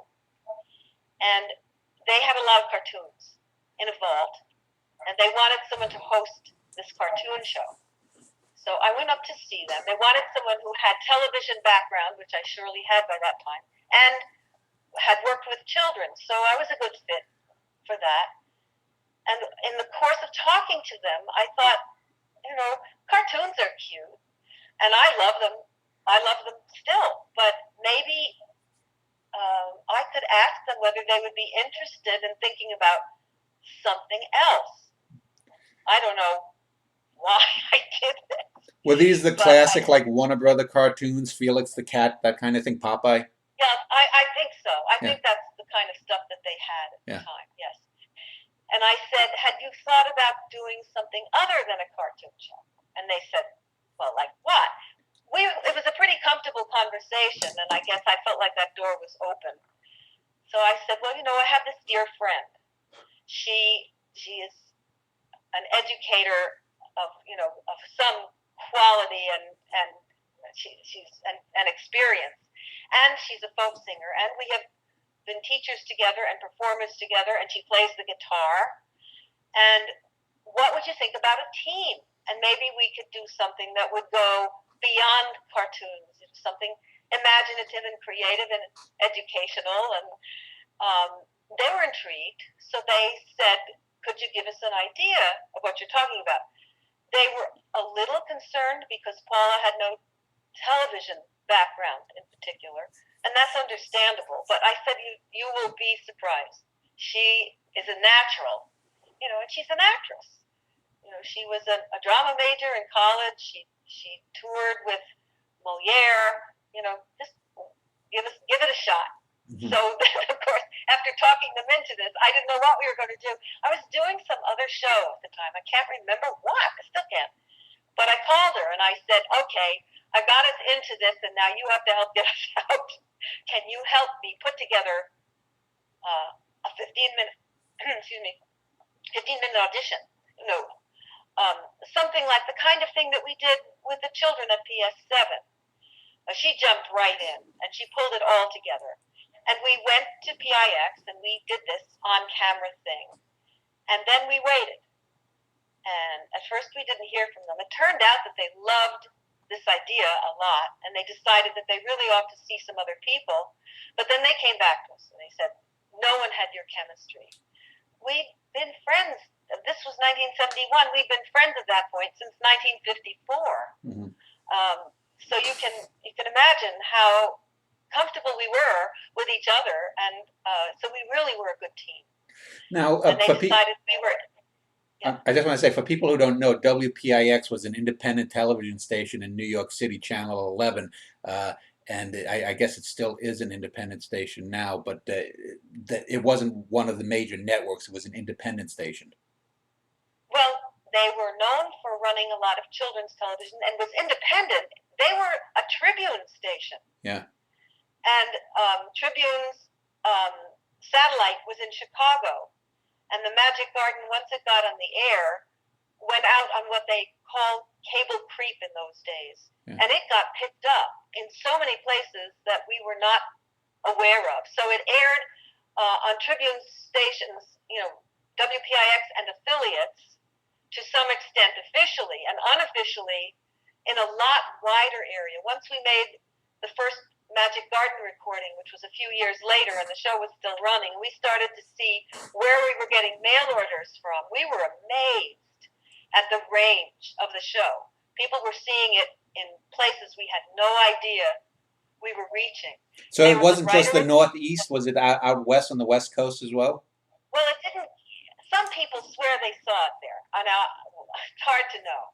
But we do know that it got as far as the Mississippi and down into Florida and, way up into New England. And what was interesting about it was all of these stations were working hard at living up to this Children's Television Act requirements. So some of them, some of the others, especially in the bigger cities, also made the effort to create their own shows rather than to just, pull something from somewhere. And while we would run in Pennsylvania, we did not run in Philadelphia. We ran in lots of other cities in Pennsylvania, but not in Philadelphia, because in Philadelphia, that station made their own show. We ran in Burlington, Vermont. We got up into Maine. I don't know where all. Nowadays, we still hear from fans. They're all now in their late 30s to early 50s, and they tell us where they saw us. I was a child living here or there, and I saw your show. And now we know how many of them remember us. Joanna Colangelo, who's a music writer for Huffington Post, wrote a wonderful article about us a couple years ago, which was a complete surprise, just about how much it meant to her, how much our show had meant to her, and how it was for her traveling the country and running into other fans, how they became instant friends. There was something about having been a Magic Garden fan that just immediately tied people together. WPIX just had a birthday, 60-something years. I can't remember what it was exactly. And on their archive Facebook page, which is one of two pages they have, they ran a clip from 1978 from the Magic Garden. It ran from 72 to 84. And that clip has now, it started a couple days ago. It's now had 700,000 views. And it should be said that somebody's out there remembering. And it should be said that despite almost an hour and a half of talking about your Broadway shows, probably 75 to 80% of the people who would find or click Magic Garden or Carole Demas and find this video when it airs are probably going to be people who know you from the Magic Garden. It was that influential. Well, the reach of television is extraordinary, and while I did other television, in the 70s I played guest roles, major roles on Kojak and Barnaby Jones and Mannix, and I can't even remember them all. But there were a lot, and I did 2 soaps. I did recurring roles on 2 soap operas, One Life to Live or was it As the World Turns? Whoops. It was As the World Turns, although I did a small role on One Life to Live very briefly. And I also did Man from Atlantis. I did a running role on another soap. We'll get to that later. I'll look it up. Matter. But anyway, their television has this gigantic reach. And you hear from people who are so interested in it, so keen on the history of it. That they find you somewhere on the internet and get back to you about it. But the Magic Garden was a charmer. Now let me ask about the actual construction, the makeup of the show, and how it affected kids. Because I know, for example, and I'll talk about Carrie Ann Tebby and the puppets in a moment, but I want to talk about the dynamic on screen between you and Paula. And I was surprised to hear that you said you're only 5'3", because you towered over Paula, so she must be under 5 feet. No, actually, I was 5'3 3/4", okay. and Paula 5'2". At least that's what she always said. Okay, because I always assumed you were 5'8" or so. It's just a different look. I'm all arms and legs, and sort of, I was in my childhood, in my early teen years, I studied a lot of ballet. I had that kind of body. Yeah. I still sort of do, thank God. And Paula is a different kind of woman physically, and in high school, she had a body. She looked like Elizabeth Taylor. She was the loveliest thing, and she had this little waist and curves, and I didn't have a curve in sight. But a lot of people have said what you just said, that we really looked like there was a vast difference in our heights. I didn't particularly wear heels on the show. I think it was just a kind of an impression, a physical impression. Yeah. Well, it seemed only 2 inches. It seemed that the makeup of the two characters, and I'll call them the characters of Paula and Carole when we're referring to the show, and you can disabuse me of that notion if that was just you guys being you, but it seemed that I always had the feeling that Paula was sort of the lead character. She was sort of like in charge when the skits would go on or the puppets would come on. She always seemed to be you always seemed to be playing off of her character. She always seemed to be me as a child, remembering like sort of the older sister, whereas your character was sort of like your older brother's cool girlfriend. And she seemed to be more like, well, we're going to do this. Let's go with Sherlock the puppet and teach him this. Am I correct in that her character seemed to be sort of the guide of the show to whatever the subject of the topic was, and your character was sort of just playing off of her, or what was the dynamic? Well, it's interesting that you have that impression, but I think there are a couple of reasons. First of all, it was kind of Paula was the school teacher, remember? Let's do this. Yeah. As a teacher thing. Paula was still very much in harness as a teacher. I was doing 8 shows a week of Grease at the same time that we were shooting The Magic Garden. And Monday was my only day off. Mm-hmm. I would roll into PIX, get up at 5, that day, and be there all day and shoot as much as we could get down. And so I was perfectly okay with letting Paula do, not only letting, but the fact that Paula was willing to take the lead and sort of leading into the various segments of the show. Although we had many, many meetings with the writers, and we did a lot of the writing and the creation of the show without credit, alas, because we were too stupid to claim it. But we didn't have full scripts at all.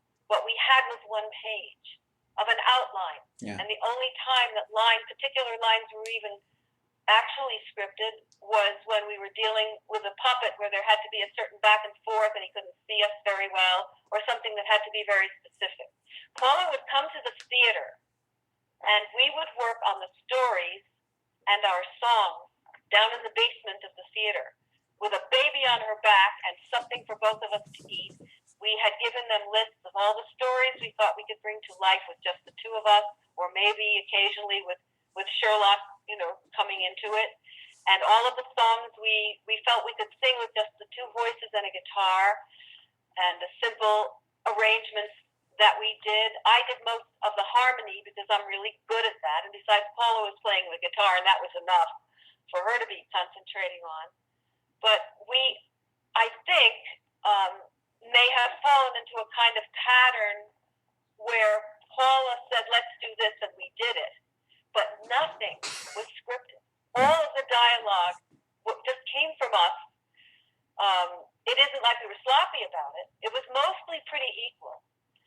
It may have seemed like Paula was a little more of a take charge kind of personality, because she is. Yeah. I mean, to this day.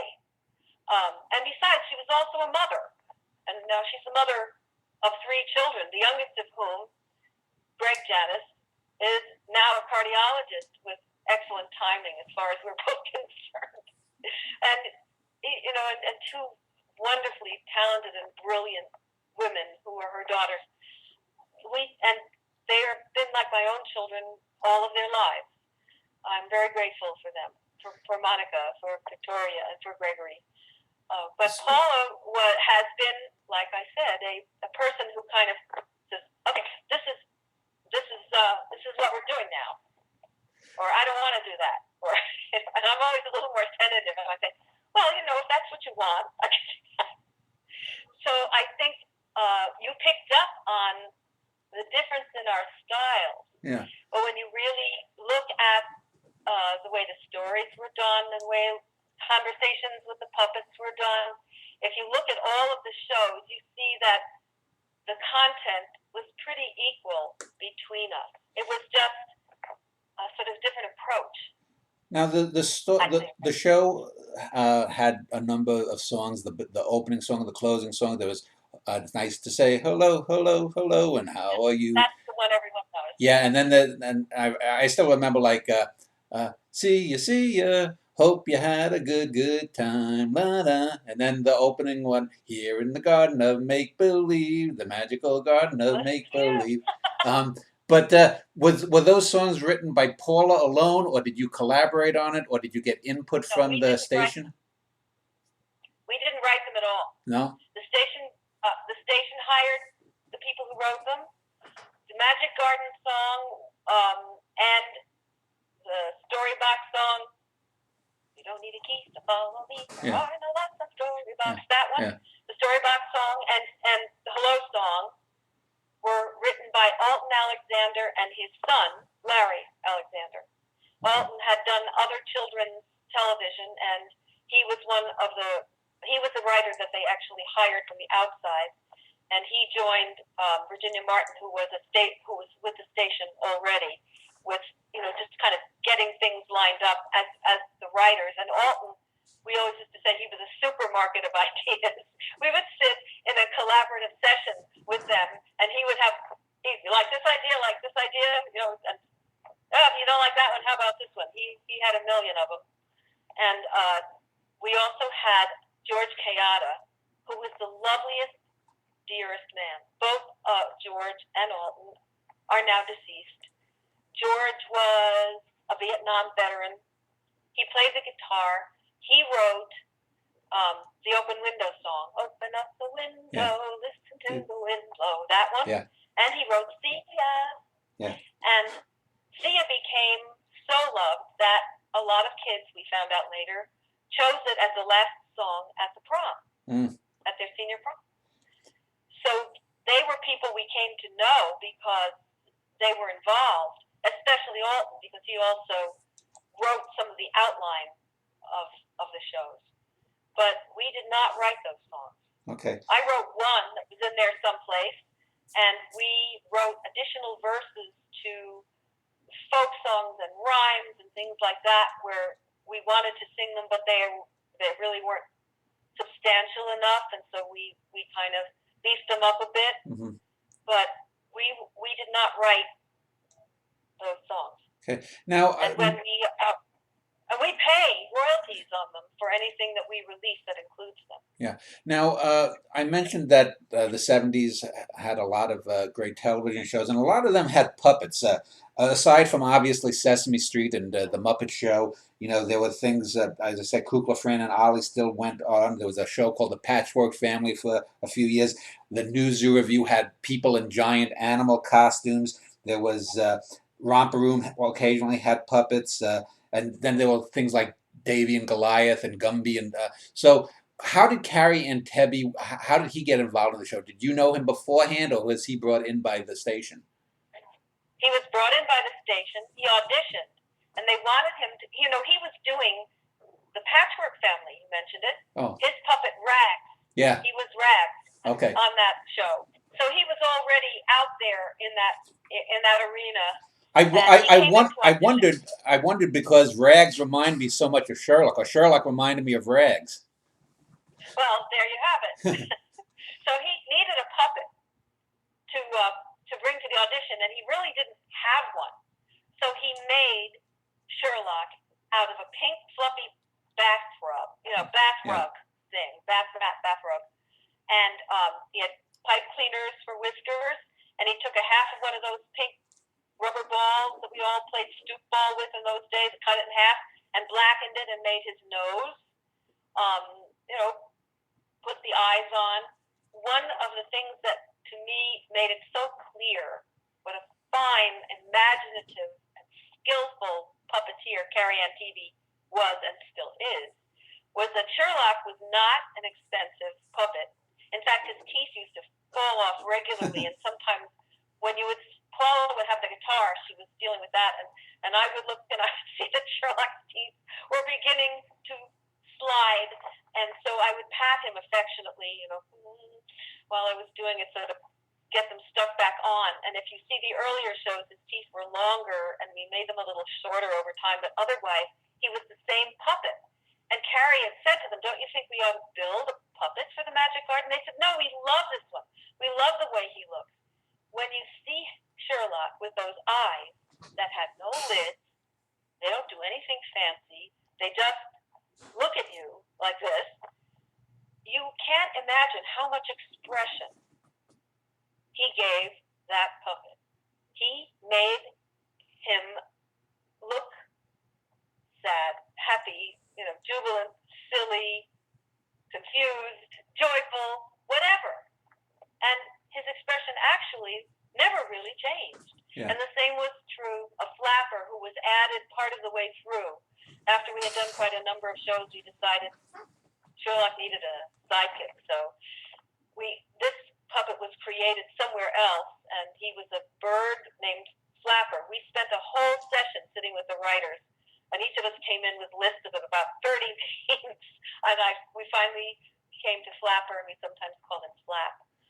And he had colorful feathers and a little top knot and a kind of duck bill and the same unblinking eyes. And again, he was sweet, and he was such a charmer, a gentle character as compared to Sherlock, who was kind of a doer.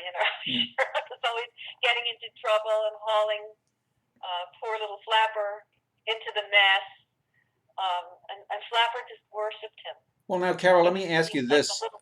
Most of the television shows for children, especially in that day, had a certain purpose. For Sesame Street, like they would have, like, this is brought to you by the number 8 or something, or the letter C, to teach the alphabet, or to teach mathematics or simple arithmetic. Other shows like the Electric Company back then on PBS were more socially based, teaching about, they featured, for example, black actors and Hispanic actors at a time when that was very rare.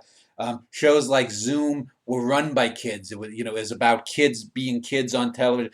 What, for those who don't know the Magic Garden, what was the general thrust? Was it to educate children? Was it just to give children a safe place if they're latchkey kids whose parents may not have been home? What was the overall educational thrust of the show? It was all of those things. It was a visit in real time, for starters, which made it a little different from some of the others because there were no quick cuts. There weren't segments that were pieced together. Yeah. We literally physically moved from one little spot on the set to another, and we went through the 27 minutes or 26 minutes or whatever it was in real time, so that when you sat down to spend time with us, we were all together in a circle of friendship that was real, and fans today are so happy to know that they wanted to believe that, and that it really was true and still is. It had a lot of human content because the two of us shared memories of our own childhood, things that we liked, songs that we loved, different kinds of music. So many people wrote to say, I learned so much about music from you. It was to be educational, yes, but we tried not to do it in a teachy-preachy sort of way.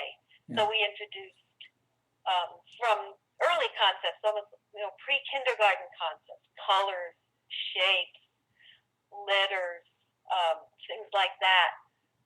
And then also just songs that were old songs, hundreds of years old, songs that were Broadway songs, pop tunes from around that time. Of course, there's nothing later than the 70s, the early 70s, because that's when we shot it. But people tell us, you introduced me to a world of music that I didn't know was there. And that changed my life. It opened so many doors for me. And the way you treated each other with fun, but such kindness and respect, and Sherlock too, so much of that was something that wasn't a part of my life. We just got a letter from a woman who said that she'd had a really rough childhood, and that she wanted us to know that she was now an officer in, I think it's a health insurance group, and that she really turned to us to be her family. And we got so many letters like this. I was a lonely child, a fat child, a bullied child. Or I watched with my grandmother because my parents weren't around, and now whenever I see you, I think of her, and I'm just back there feeling, and it was a safe place. You mentioned that.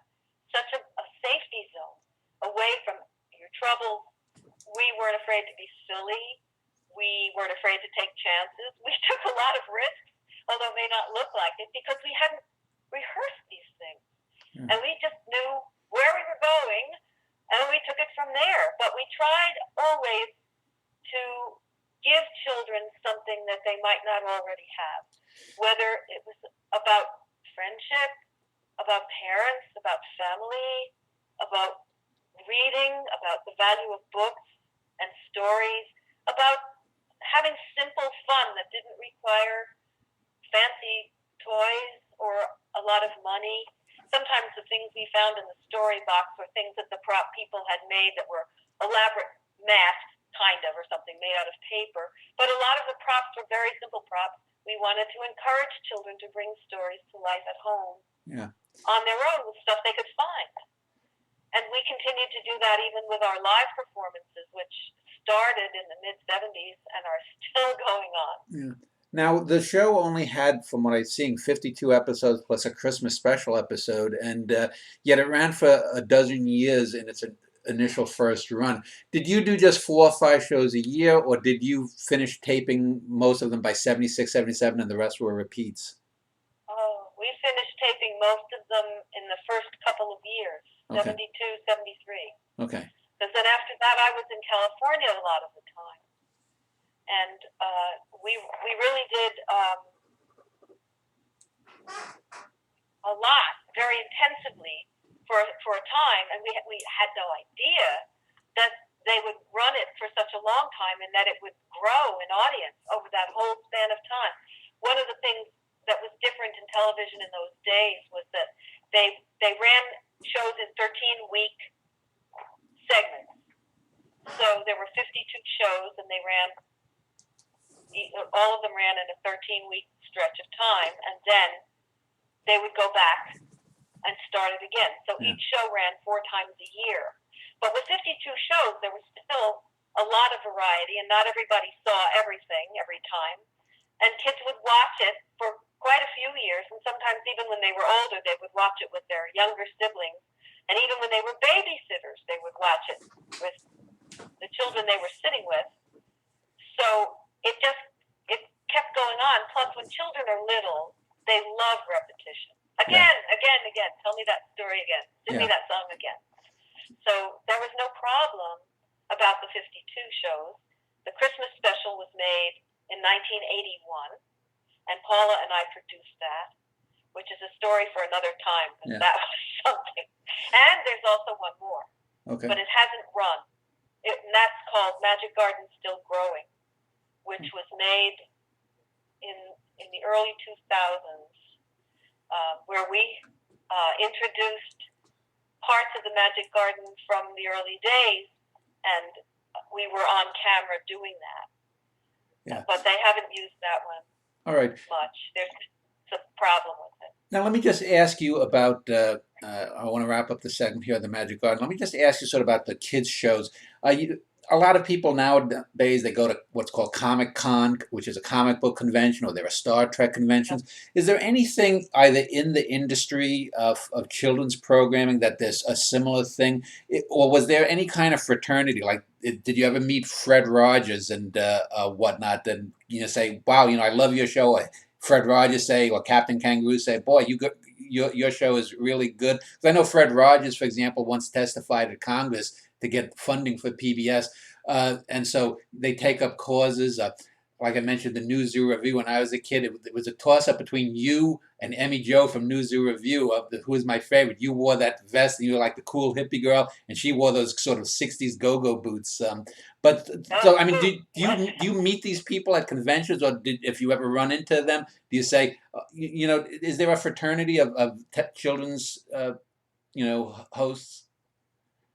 Nope, they're really not to my knowledge. No. And I know that may surprise you. Yeah. But the only person that I ever met and worked with personally was Carole, I'm trying to think of his last name, Big Bird. Oh, okay, yeah, I know what you mean, yeah. I sang New York, New York at the New York TV Guide Awards with Big Bird. And we were on stage together. It was a lot of fun to meet him. He was very careful that no children should see him not in complete costume. Carole Spinney. Carole Spinney was his name. Carole Spinney. Yes, something. Yes, yeah. That sounds right. But he, I remember so well that he didn't want to break that spell. Okay. And so when he was getting into the costume, he wanted to make sure there were no children around until he was fully in it. And then when he was finally in it, he couldn't see where he was going. He has very, very limited vision. So part of my job in singing this with him, which was a lot of fun to do, was sort of getting him on stage and off without him being hurt or falling over anything. So I did meet him, but there really wasn't, at least in our experience, this fraternity. And I don't think either of us, I don't think Paula and I had any idea of how our fan base was growing and how many people there were out there who really, really loved the show. And now we know. Yeah. I mean, to have this little clip go on that was just posted on PIX's archive Facebook page, and find that it's up to 700,000 views in a day or two. And that's something we never imagined. Or meeting the fans that we meet on the street. We're a whole lot older, but they still recognize us. And one of the first things they say after they get over the fact that we're still alive is that we know you never said my name, because we would sing the hello song, which you sang a little while ago. That's the song everybody remembers. And after that song, we said people's names. We said hello to people out there and in the living room or wherever you are. And we found out some time ago with our live performances that there are still people who are now grown up, have their own families, and they still wish we'd said their names, which is why WPIX just had a hello song contest. Yeah. And that they take interest in us and our show is really wonderful. Yeah, I remember Romper Room had that same thing. They looked through the magic mirror or something and would say, I see Bobby, I see Sue or something. And so it's a way to connect to the children, too, by saying out the name. Every kid with that name thinks it's them they're being talked to directly. Yeah. Well, let's say, I watched every day and you never said my name. Yeah. Well, let's end this segment. In the next segment, I want to talk about a few of those TV appearances. You did a ubiquitous amount of commercials, and also what has been done in the last few years with your cabaret career. And we'll do that in a moment.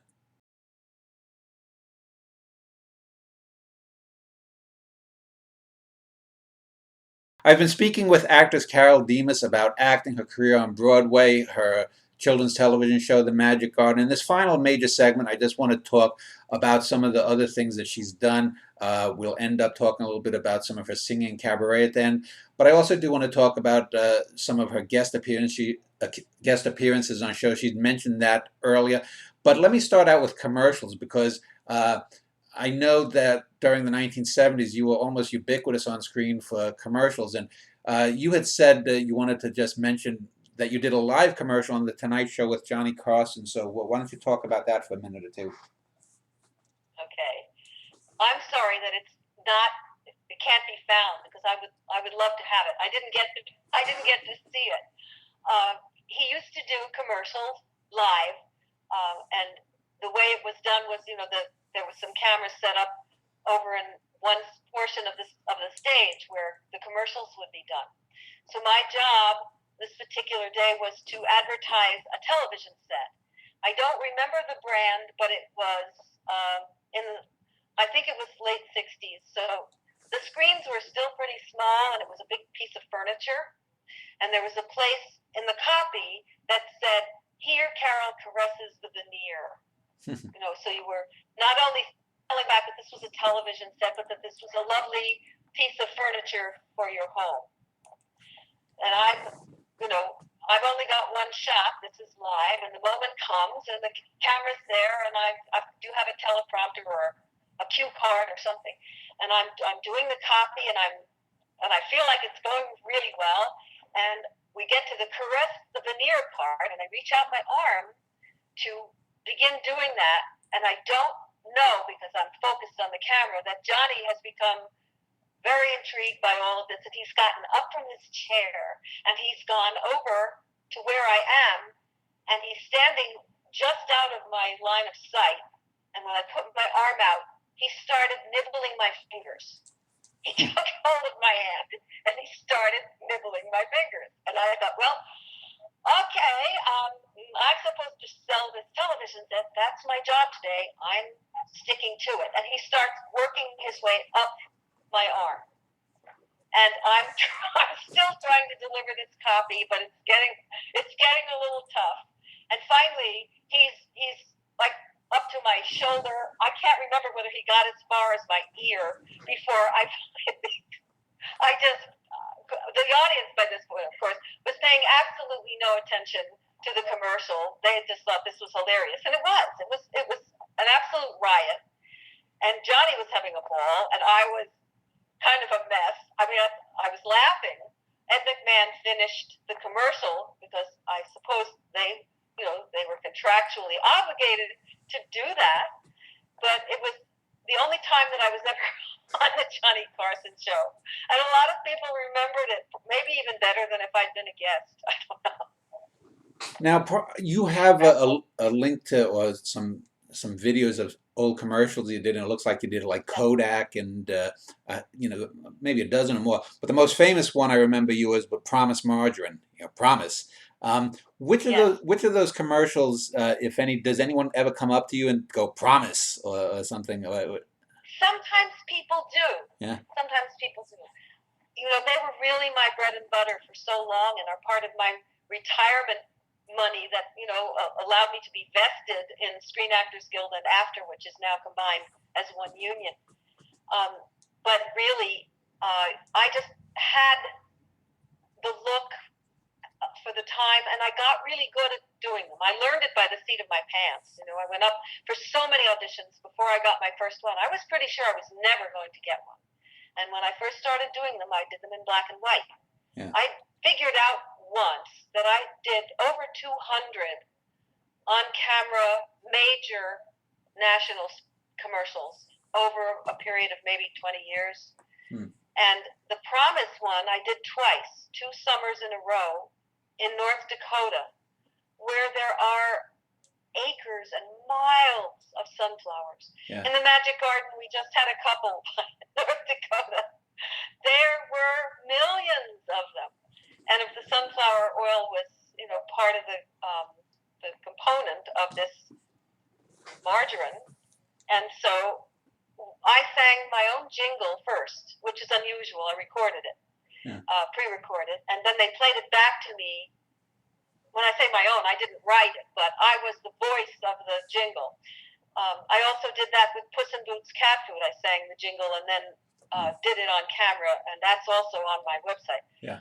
But that one in North Dakota was a wild situation because we were out in the middle of all of these acres of sunflowers, which only face one way, so they had a hard time finding just the right spot to have them behind us. And I would walk through them singing, and the bees for the first 10 or 12 of those were very placid and they were tolerant, and then they started to get a little upset, which became something of an issue. Plus, I was so far down into the sunflowers and they were so tall. They were so magnificent. Their stems were as big around as my wrist almost. I mean, they were just extraordinary plants. And they were trying to film me from a helicopter above at one point, and they couldn't find me. They lost me because I'm not very big and the field was so huge and so were the flowers. Now, I don't remember what we did about that. Now, I wanted to ask you, you'd mentioned that you'd done episodic TV from the 1960s, Route 66 and on, and some of the classic 70s television shows like Barnaby Jones and Mannix. And then you also said that you had done some smaller roles on soap operas. Talk to me about the difference between acting on a soap opera versus doing, say, just a guest role as a villain or something, whatever it might have been on a Barnaby Jones. And then also talk, when you're doing commercials, do you get into a character, or is it just you selling it? I mean, if you're playing, I think on one of the commercials I saw, you're playing a bride who's rushing off to her wedding or something. Do you try to act like a bride? Do you do that method acting thing where I'm really trying, or are you just trying to act hurriedly? Well, absolutely, you try to give them what they want. I did a lot of commercials with children and some with animals. Those two things they tell you should never act with children or animals if you don't want to lose the spotlight. But you're always very aware of the time. Commercials were longer, mostly, in those days, so that they made 15-second, 30-second, and full-minute commercials. And sometimes you would work on the same product for a couple of days and actually make different spots that were run at different lengths. Yeah. And you were always very aware of the time. But if I were, let's say, doing a commercial with a child who's all muddy or something, the question that I would ask the director is this an exasperated mother? A tired mother? Nothing bothers her. She just smiles all the way through. Sometimes you have ideas, or they'll want you to do something 6 different ways. Okay, try it this way, try it that way, try it the other way. And so you put yourself in that place, and you give them the 6 different ways, especially if it came to a voiceover over where the product is seen on camera and you're the voice that's being heard. They'll want you to try that a couple of different ways. Put the emphasis on different words. And every once in a while we would do something and it would go over. It would go over, it would go over. And I would say, I think I know where to save you that half second. Just let me try this. Because after a while you got a real feeling for that. You could tell when you needed to pull the dialogue together and still make it come out of your mouth like you're actually speaking and not rushing. Doing commercials is extremely exhausting. Very, very precise. Every little cut is timed to be a certain length, and you've got to provide them with what they're looking for in that little bit of space. Sometimes things happen that they aren't prepared for, and the whole day goes bye-bye. Like one commercial I did for Seal Test. I don't know if you can hear that. We have a siren going behind us on the road. Don't worry about it. I did a commercial for Seal Test, and the product was out on a beautiful table, about 100 bowls of ice milk in sherbet tones. I think it was Seal Test. And, of course, the product only lasted under the lights for a minute or two before it started to melt. And then they had to clear the whole thing and put it back again, refresh it all. So you're trying to get done what they want from you without running out of time. They had me rehearse in roller skates because this was a dream sequence where a woman is in this fluttery gown and she's dreaming of this, vast supply of low-calorie ice cream product and surrounded by beautiful people in beautiful sherbet-toned clothing. And every time he had me dip down, I would run over the front of the gown with the roller skates. So we finally had to take them off. And I said, I think I can give you the look that you want without the skates. And I did. And meanwhile, the product is melting. And to add to their woes, they had hired all of these very attractive models to be the other people in this scene. And they put them all in various white clothing and then taken it all and tinted it to match the sherbet. And a lot of it shrank. So when they came to put on the wardrobe for that day, there was this mad scene of everybody having to switch clothes because this guy's arms were shorter and the sleeves wouldn't look so funny on him. And when we finally got up and going, and then the product kept melting. So they had planned to do this in a day, and I think it took 2.5. Now, but you never know. Now, you had mentioned earlier, and I was just looking on IMDb, you thought Days of Our Lives was one of the soaps. It says here that you played On the Edge of Night, which was a soap opera. Yes. Yeah, and yes. So was that a recurring role then? Yes, that was. I played a police woman. And at one point, I was blinded by a bullet. And I had to go on playing blind for a while.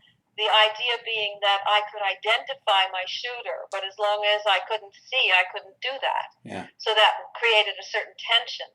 And like any good actor would do, I wanted to learn something about blindness and how blind people who are functioning move. I went to the Lighthouse in New York, which of course is an organization that is for the blind, an old one that has done so much good, and was very surprised to realize that some of the people I met there, I didn't realize were blind at first because they functioned so well. And I learned a lot of little things. I learned how to handle the cane that I used to navigate around the set and the way a blind person would, how to handle money, how to find a light switch on a wall in an unfamiliar place without hurting myself. Lots of little things that were very, very useful, but mostly such respect for people who lose their sight and such fear of it. I think of all the things that scare me. If I had to have a handicap, the one that would scare me the most would be to lose my vision. And I am in absolute awe of people who have had to live with that terrible loss and actually get on with their lives. I think that's truly heroic. Now, after many years, it looks like, of not doing television shows in terms of like big series, it looks like in the last couple of years you had a couple of roles. One on Blue Bloods, which is a show with Tom Selleck and I think it's Donnie Wahlberg, and then another show I don't know of called Allegiance. So, were they filmed in New York, or did you go out to LA? Or yes, no, they were filmed here. Especially the Blue Bloods it was not a big role, but apparently very important to them. When I auditioned, I did not have any lines. I was a woman who was dying and unable to speak, and I had to do everything with my eyes. They asked me to do things only from here to here. I was especially fortunate, I thought, to get that role because it was in a lovely scene with Tom Selleck, who is a terrifically, professional and very kind, nice man. Everything you want to believe he is, he is. At least he seemed to be. And I was in an orthopedic boot at that time when I did the audition because I had had Achilles tendon surgery, which is a long healing process. I was in that boot for 9 months. So how lucky for me to get what they consider considered as starring a leading role in a lying in bed all day with my boob, off, but you couldn't tell that I was disabled at that point. So I considered that a gift. That was great. Now, you mentioned that you've spent the last couple of decades doing a lot of live shows, cabarets, one-woman shows with Paula again. Talk how I guess after Magic Garden ended, did you start doing more one-woman shows, doing cabaret and that kind of thing? Did you develop a routine with a certain a songwriter, or do you just how did some of these things come about? When I came back from the Baker's Wife debacle in the 70s, I still was doing commercial work, actually, and I think I can't even. Sometimes there's so much, back there. I get confused about when what was. But Stuart and I were married in 1983. Kurt and I had a relationship for some years, and that ended. And then Stuart and I were married in 1983. He was such a great sound man, I had to marry him, honestly. He's just been totally supportive of this aspect of my career and often mixes my work. And I'm always in such good hands with him. I went through a period of time when we were trying very hard to have a child, because I was already in my 40s when we were married. And that was my focus. I did do Edge of Night at that time, and they were extremely tolerant of my having to leave at those special times when you're trying to get pregnant and you've got to go to the lab or wherever you have to go. That was really great of them. And then we decided that we really needed more space. We moved out of New York City, where I had lived for 25 years. And we came up here to Westchester County, where we are now, bought a small bungalow that we planned to add on to and expand and have room for our offices. Paula and I had a business going by that time with our product and our live performances, and Stuart had his own business. But our little house was so termite damaged inside and beyond anybody's idea that we had to take the whole thing down. Then we had no home. And we never were successful in having the child that we worked hard to try to have. I suppose if it were now, not at this age, but I mean, with what we know now in the field of fertility, we might have had better luck. Mm-hmm. But we went through all of that, built the house that we're in now. We lived over the garage for a couple of years in squalor with all of our boxes and our furniture standing on end while we gathered up our resources to build the house we have. And after we had been in it for a little while, my mother reached a point where she could no longer be alone. So she moved in with us. And that's a big change in life. We had our issues at first. It was very hard for her to give up her independence. And she finally settled down into a whole different kind of life living with us. But during those years, I kind of stopped working. Yeah. I would try to sing and my throat would just close up. I was pretty stressed. I would not, if I had to do it again, I would. Because for one thing, my mother really needed help. And for another, gradually she and I became closer. Not that we had ever been estranged, but we became closer than we'd ever been. And when she died at 93, I had no regrets, feeling like I wish I had known my mother better, or I wish I had done more for her. She was an extraordinary woman. I know this isn't what we planned on talking about, but she had never been more than 7 miles out of her little coal mining town in her life. And she came to New York all alone and became an RN. She was brave, and she and my father really, really loved each other, which I think is one of the greatest things that can happen for a family of kids, to know that your parents really love each other. And my father died at 69 completely unexpectedly, so my mother lived on for a lot of years without him. And that changed my life and my career path. Through those years, Paula and I continued to do our live Magic Garden performances. But I began to get the itch to do other things, music that we couldn't use in those kinds of family concert settings. So I did sing for a little while before my mother came to be with us at 88th, which is a well-known cabaret venue in New York. I did 9 shows there, very successful. Then there was a long break. And when I was approaching 70, I thought, am I ever going to sing all that stuff that I've been wanting to sing so badly? If I don't do it now, I'll never do it. The good news for me was that my singing voice was still very much intact. A little lower. I don't do high soprano. I can reach the notes, but I don't like them. Mm-hmm. And I don't feel that I soar up there quite the way I used to. And some people find themselves unable to sing when they reach their 70s, and I know it's very difficult for them. That realization is a hard one. I've been lucky. I still sing, and I still sing well. So it was Eileen Kristen who said to me, "You got to get yourself a date and a venue, because you're just going to futz around. You need a goal, and you need that push." She was right. I was mad at her when she said it. I thought, I'm trying. Don't you know I'm trying? But I did as she said, and I booked myself at the Laurie Beachman Theater in the city. And I subsequently did, I think, 8 shows there.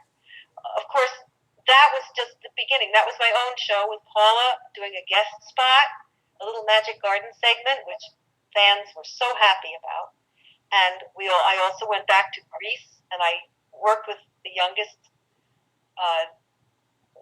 He was now the last Danny on Broadway in the last revival. So it was young Danny and old Sandy. And my director said, "Don't worry, you don't look like a child molester. It's really great." So I believed him. And it was terrific. And Paula played one of the Pink Ladies in that, along with Eileen. And we had a great time doing it. It got terrific reviews. I thought, okay, I can do this. And I sang a wide range of music that I love. And that led to singing in so many places, in other people's shows or in productions that were being done where they asked me to be a part of the cast. Merkin Hall, Town Hall, 54 Below, Don't Tell Mama, the Metropolitan Room. Over the last 5 years, it's been pretty much nonstop. In the last couple of months, I was very busy. I'm getting my garden going late this year because I was so busy singing. And I have been told by many people in the cabaret and concert community that I am an inspiration to them. And it makes them feel like they can still go on, even when they get older. And there are people who've been an inspiration to me, like Marilyn May, who's in her late 80s. I sang at 54 Below recently, and she did the show before the one I was in, which was called Broadway Originals. Hers was reminiscing and singing, and she's not just talk singing, she's singing, and her personality is just captivating, and she's an inspiration for me because I'm not ready to stop, and I feel like I'm still learning new music. I'm singing things I've never sung. I'm teaching a bit now, coaching a bit. I'll be at the Cortland School of Performing Arts at the end of June doing a vocal master class and singing a few things. I'm so grateful that I have this instrument and that I had the training to learn how to protect it and to use it well, and to be able to sing stuff that nobody had to cast me in order for me to do it.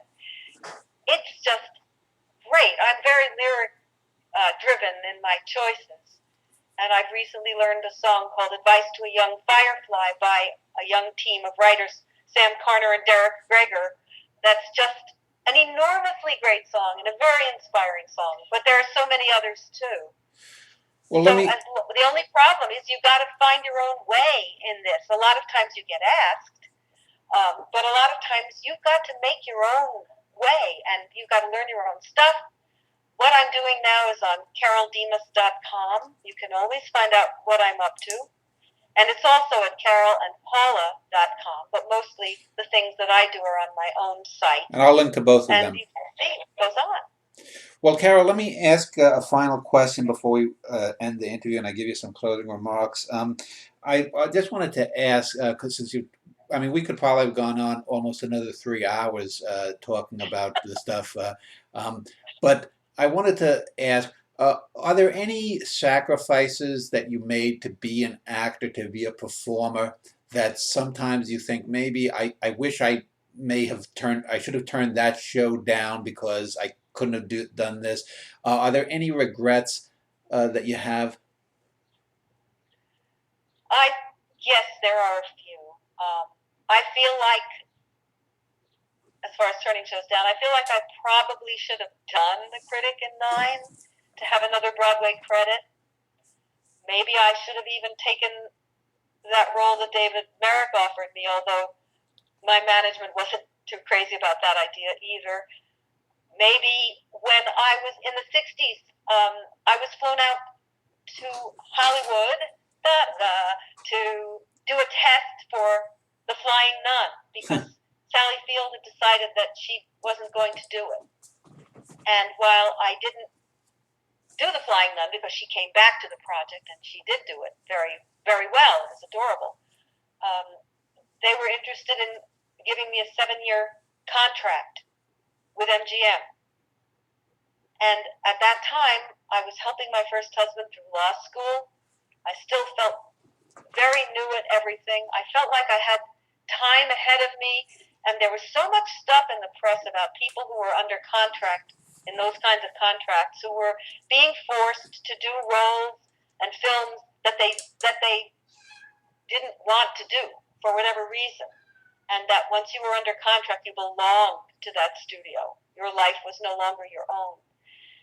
And that scared me a bit. Plus, being out there in that strange world, I had only just moved to New York City after living in Brooklyn all my life. I wonder what would have happened. I would have liked to have done more film. And I think maybe that might have changed. My life might have taken a completely different path. We can all look back on things like that.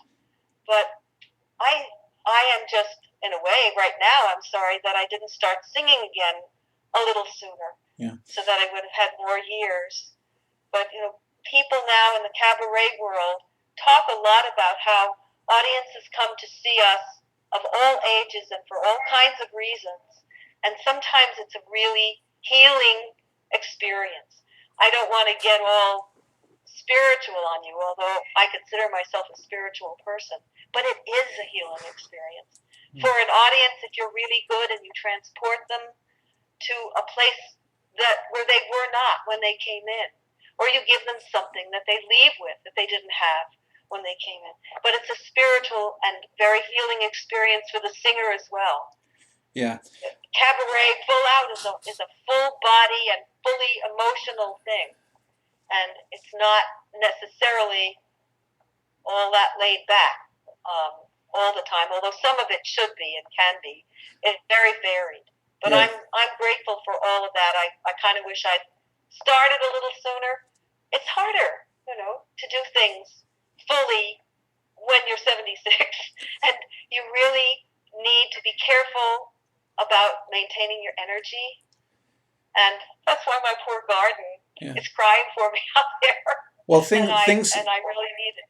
Things come back to me from shows I saw as a kid, and the Magic Garden songs come back to me. I had mentioned Davy and Goliath. I was raised a Lutheran, so I always hear that da da da da da da da da da da, which was written by apparently Martin Luther, which started that show, and those things comfort me. And so one of the reasons I wanted to interview you was as a way to to give you a platform here on YouTube, on the internet, and these videos to talk about your life, to talk about acting and singing and the Magic Garden, and so that people could know that, you know, people like you back in the 20th century were doing these things that touch people, as you mentioned, people from their 30s to their 50s now, in a very powerful way that I don't know if today we have that.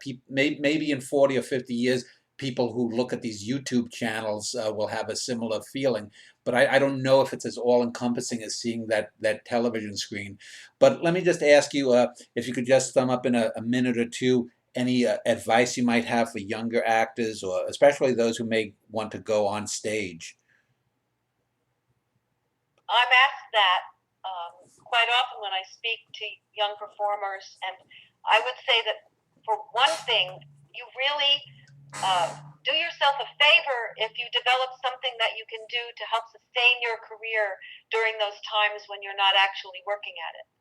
Because to have that way to earn a living and keep yourself going and pay for your study, you must always continue to work on your skills, and that takes money. And if you have a family, you know, that can enrich your life, but of course it becomes even more difficult. I regret that I don't have children, although I not regret my late start. But I would just say that you have to really take it seriously. It's not all magic and suddenly it happens. I've had some lucky situations, but you need to be solid in your technique. You need to be solid physically because your body is your instrument, and you need to educate yourself not only in your chosen career, but in something that you can do to help keep yourself going. And be good to your family, be good to your friends. I'm so grateful for my husband, for Paula, all of these years, for my family. All of that enriches you. We can become awfully isolated in this career if we're not careful. And I don't think you have as much to give if you aren't rich inside. And I feel I've really been blessed. I have so much more I want to give, and I wouldn't be able to if it weren't for what comes to me in my life in so many ways. Well, I want to thank you. Anyone who's enjoyed this interview, CaroleDemas.com is the main website, CaroleandPaula.com, and I'll also link to the IMDb page that lists some of Carole's roles on television. Again, I just want to thank you. It took a number of years to finally do this, and I'm glad that I persisted. And I'm going to interrupt you to say that I am too. I don't want you to go away until I make it very clear to you and anyone who's stayed with us this long that this became a really long interview, but I owed you this, Dan. You have been so patient. You have suggested dates. You have come back to me with things to talk about over a period of years now, and for one reason or another, we never had this time. I thank you for our time together. It's wonderful that you do these interviews and that you make them available to people out there in the world the way they can be now with all that we have technically available to us. And thank you for all of your time and for staying the course with me. I appreciate it deeply. I do. Yeah, and you know, when I do these things, it's one of those things that this technology, you know, if we had met, you know, after a show you had done and talked for a couple of hours, it would be a private thing. But this way, other people can experience some of the things, and whether they're watching this 20 or 50 years from now or something, that's one of the things that this technology helps to do. And that's one of the reasons I do that. And so because I think Carole Demas has had a worthy career and a worthy life, and so hopefully a little bit of it, maybe 2.5, 3 hours of it, can be brought forward, as they say. Well, you're great to talk to. You know, you really sparked me, and Okay. I actually shared some things with you that I've rarely shared publicly. So well, I think it's a kind of trust that happens. Well, again, thank you very much for your time, Carole, and it's been a pleasure. Same here.